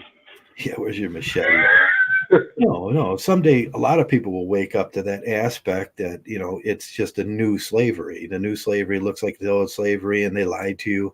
And then maybe we'll have to go through that period of rebellion again, where we can't explain to these traditional conservatives that no, you don't have that right to have a slave. It's almost like where's that line going to be drawn? Where enough guys are going to say it's like, no more. Yeah, where do you draw your line? That's what MGTOW's about, and that's what the argument was about today. Or where do you draw your line? Where does your MGTOW end and begin? Where does your And that's different for everybody. I'll respect their rights and everything. But, you know, you remember back when the monks, and it was like me, and I was like the first monk, and I was, you know, this is how I do it. And then they were like, no, Joe, you don't have the right to do monk. You have to be like all the other MGTOWs and, you know, do that. And I was, no, I don't do that. That's not me. I do the monk. And like where are they now? Yeah, and they were saying, no, no, Joe, that's like religious. And I'm saying, no, that's not religious. They just hurled that on me. I have the right not to do things. I'm like Camus. When Simone de Beauvoir said, sleep with me, he said, no. And then they said, why? And he says, because that's not me. I have the right to turn that down. I have the right to say, no, I don't want to be a father. I have all those rights. Human rights. Them are human rights. Yeah. But I know, but they're taking those rights away from you now. Yeah, they want to take those rights away from you. And I have, you know, I believe I'll argue this to the judge. I'll argue this to anybody that wants that you know, wants the truth. But I find in life that the judge doesn't want the truth. He wants to live in this fantasy fiction land that they've created, and he's living in a delusional land, and he doesn't know it. He just wants everything to be. He's just like, oh, just make everything all right and say you believe, Joe. But then you'll be going against what you believe, though. Yeah, but then I'll be going against what I believe, and that's just as important. That's in my First Amendment. Like, I get to believe what I believe, and what I believe is based on scientific facts, not religious garbage or Disney fairyland garbage. Mm-hmm.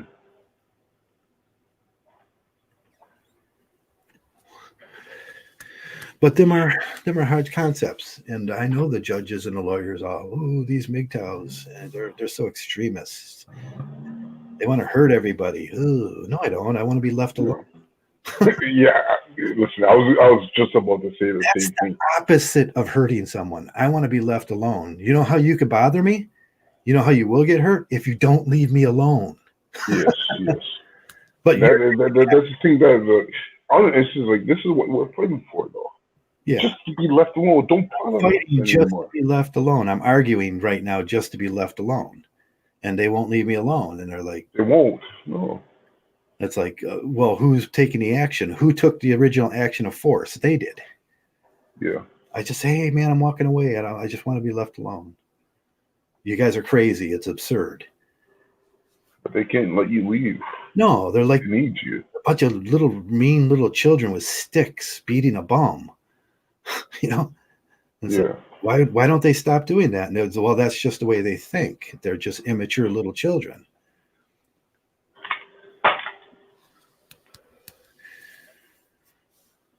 So what is there to do? Actually, no, I take back that question. What are we to do? I take back the question. Well, you know what we got to do. Yeah, I know. That's why I take it back. What we're doing. And that's what even though you see, you know, how it's faulty, you just keep saying it. And sooner or later, with volume and repetitiveness, they can't unhear it.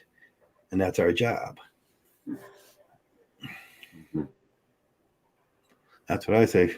Turn up the sound, turn up the intensity, and say it over and over and over again. But some people will never, you know, there's men of 80 years old that will never change their mind, and are looking for a girl right now to save them. Save them from what? Save them from themselves, because they never learned how to make their bed, because they never learned how to live independently. They're lonely. That moment of solitude bothers them. That's the best time to think. That's the best times, man. I was doing some of them, you know, the pressure point things. And my house is totally quiet in the morning. You guys got to try this. When your house is totally quiet in the morning, get on your couch, lean back, breathe a few times, and then your pressure points are on your fingers. You just grab hold of that and count to 30 and release, and then wait for the feeling to come on. And it's like it's kind of you get in touch with something there, and there's a real feeling that comes, and it's like, oh, but you can only do it in total solitude. Once you experience it, and then there's links between the fingertip and the brain, and it opens a pathway. And it's like, oh, it's a real. You'll get a sort of buzzing sound and a feeling. It's like, oh, that was kind of weird. But it tells you about our bodies. It tells you about your some realities in the world, you know.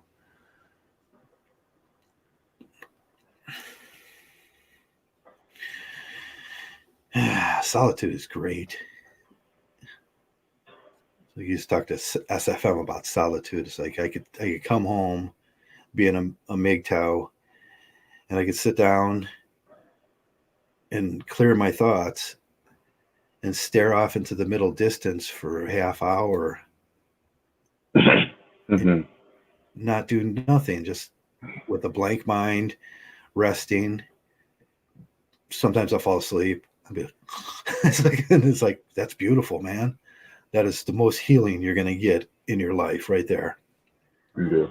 You're just becoming aware, or listening to the sounds of the birds, and, you know, the little children running around outside. And you'd be amazed how far you can hear when you're in solitude. It's like you can hear those kids playing 3 streets over. It's actually funny. It's like, was it like 2 days ago? I went to shovel the driveway of one guy I know, because like he was out there on vacation. He's out of the country, so I went over there to shovel his driveway because there's only like his daughter there. She couldn't do it. And like as I was walking back home, because like it wasn't far from where I was living, I see some like sparrows in some bushes. Yeah. And like, you know, it's like I just stopped and I paused and I listened to them chirp a little bit. Yeah, isn't it great? It's like it's amazing. It's amazing just to appreciate, like, you know, to appreciate and observe the world around you is just sometimes exactly. I didn't do that before when I was married, or before when I was a child, and I didn't stop to appreciate those things. And it's like now I you know, once in a while I'll just look out the house and look at the tree out there, which I planted when it was small. Appreciate every little facet of it.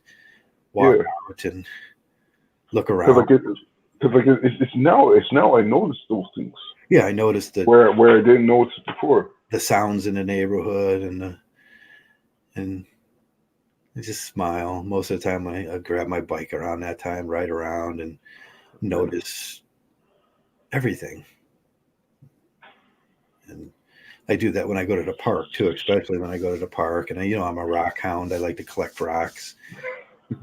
And I just pick them up, put them in my pocket, go back and examine them and look at the world and look at the trees and try to identify which tree that is and the plants. And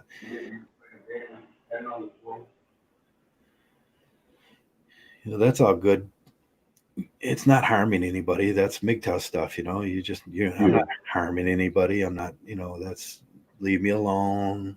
It's like, you do my thing. That's all. I'm doing my thing. And that's that leave me alone moment. I mean, if they could, they would like bust in and like empty the rocks out of your pocket, Joe. And like,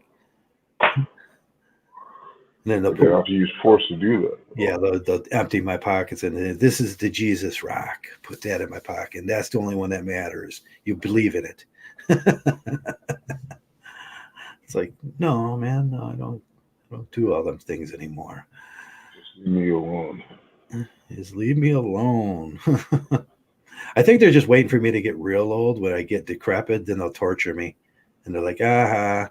But then there's going to be like maybe 20 other guys who will all feel the same way that you. Yeah, and then They'll feel like that's Like, the victory. leave him alone as well. I think that's what they do with homeless people too. They just wait till they, like, you guys weren't doing something in our society that we disapprove of, so now you're homeless, and then now we can kick you around and we win because you're not able to defend yourself. Ha ha. And I think how cruel that is, how cruel our society is, where our politicians think that way. Ha ha. You know, they're And like, then that's where other guys stand up and say, no, yeah, leave them alone. like us got to stand up and say, hey, leave those guys alone and give them a house, or else we're gonna come see you sooner or later. It's like not even like give them a house, just leave them alone. Yeah, just leave them If they alone. want to be out in the woods, it's like let If them they be that. want to do that, that's fine. Now you find out if they want to, or they are forced, or the government took their house. And Right? you will find in this non-housing thing that the biggest progenitor of homelessness is the government. The government. He had a house. He paid for. Yeah. Most of us You paid paid for for it. three houses in our lifetime, and most of us don't have one. And then other people have three houses and never paid for one because they figured out how to steal houses. Was it? It's like, yeah, that feudalism, that imperial feudalism that we still have going. That's why he doesn't have a house, because some dick's got three of them, and one of them he paid for. But Paid for all of them. it's like, well, it's so funny. I was watching the debates yesterday, and I was like, how comes these people can't see that that feudalism that they have going, when they were having that argument with Bernie Sanders and Bloomberg. Mike Bloomberg said, look at the biggest socialist in America lives in three houses. And he's right. He was dead right. And then it's like, yeah, that's because he's a hypocrite. And it's like the only reason he's got three houses because there's some homeless guy that paid for those three houses. But Bloomberg won't say that. And then they both become hypocrites. And then, like, on the other end, Trump would never say that because he makes his money on taking houses. So every one of those homeless guys, he's the biggest hypocrite in the world when he was talking about California homelessness and how he was going to fix it. Well, you probably caused half of that. Hypocrites. Yeah. It's like, you know what the cure for homelessness is? $50 billion. That's a pittance. Actually, it's not even that. It's just it's like give them a job. Yeah. Well, if they believe in that system of if they put in their time, or if they put in too much time on the farm, maybe they put in too much time on the farm already. I would say that if you worked 20 years in this society, you put enough time on the farm that you deserve a house. Yeah. But that's that convenient communism that they like. And actually, before you go on, it was stolen from them. It was stolen from them. Yeah, that convenient communism that the right likes. They already put the work in. Yeah, you put the work. You're the proletariat. You built that house. You paid for it three times over. Most people pay for a single house three times over because of convenient feudalism that we have, or whatever kind of feudalism we have here. We have a feudal system that just leeches off of middle class and poor people. But nobody wants to talk about that because it offends both sides. Like, they can't see the logic in that.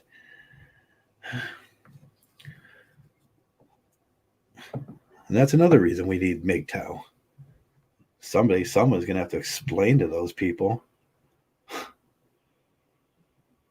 You just house those homeless people. That's all you got to do. You could be a freaking hypocrite. But like, we already know that they won't listen, though. They won't listen because they're making money, and we got a right to steal from people. We got a right to tax people out of their houses. Who's that for? That's for the government people. That's for the people that's why Bernie Sanders has three houses. Because he has been working for the government for so long that they tax three people out of their houses.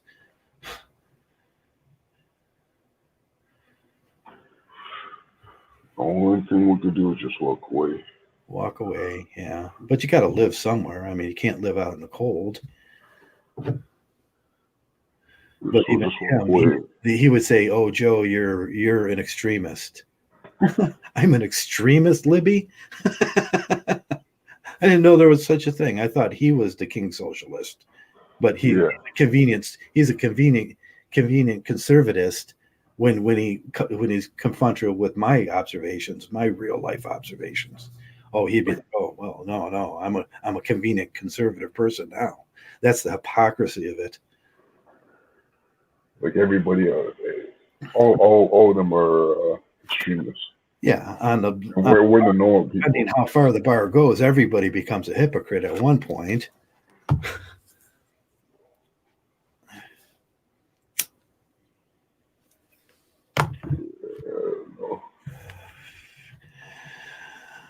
And the decent thing would do is to collapse the housing market. When it collapsed, we should have left it collapsed, and then we start making a system where people buy a house at a set price. That's what they pay for it.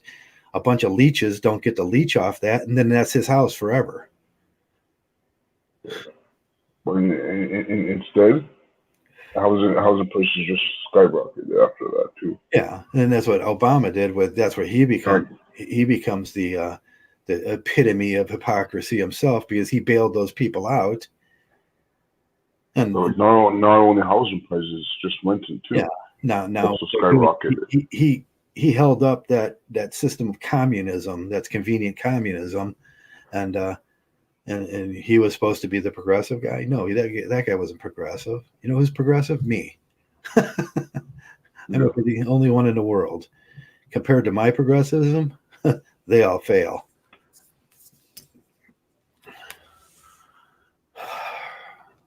Yeah. But that's the system we work with. I mean, that's that old English system of hypocrisy that we tried to get rid of in the United States. Whether we have a king or an oligarch. Now we have feudal kings. We know them by billionaires.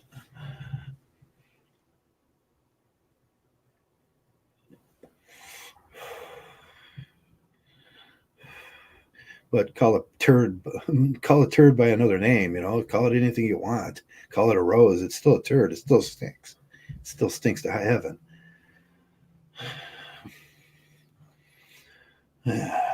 It's linguistics.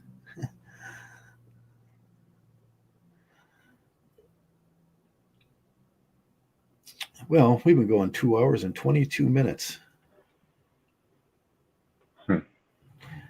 This is probably why I'm getting tired. You're getting tired? Yeah, I'm getting tired too myself.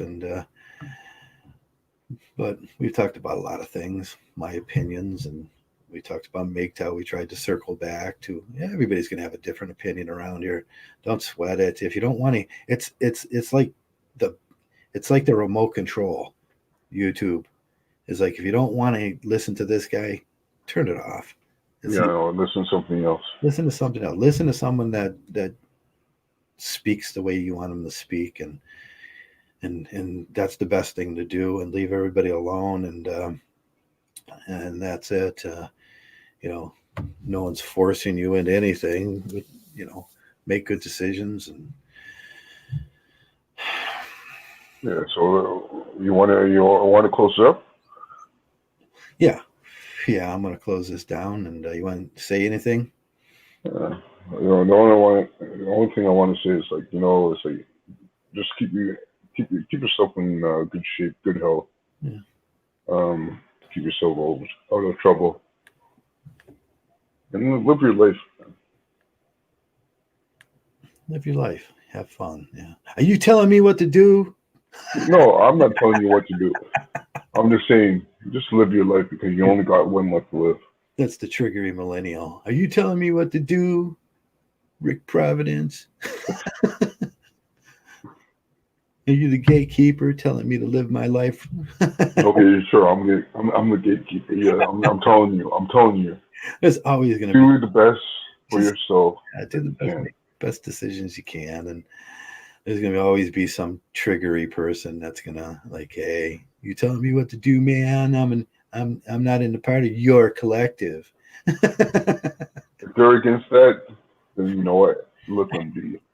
Yeah, but that's okay. I just grow up. Go somewhere else where they believe in that, and change the channel. Most of all, man, I appreciate each MGTOW coming around and sharing his opinion, and I always give room for it, and I'm very liberal in that, and but each and every MGTOW can come around and do that, and then they have their MGTOW, and that's what's going to lead to a bigger awakening someday, where a lot of these social programs, the programs of slavery, will end because it will just become common knowledge that nobody gets a slave, and that'll be each and every one of you guys, and you'll have a part in that, and that's where I'll thank you, each and every one of you, and thanks for being a MGTOW. MGTOW.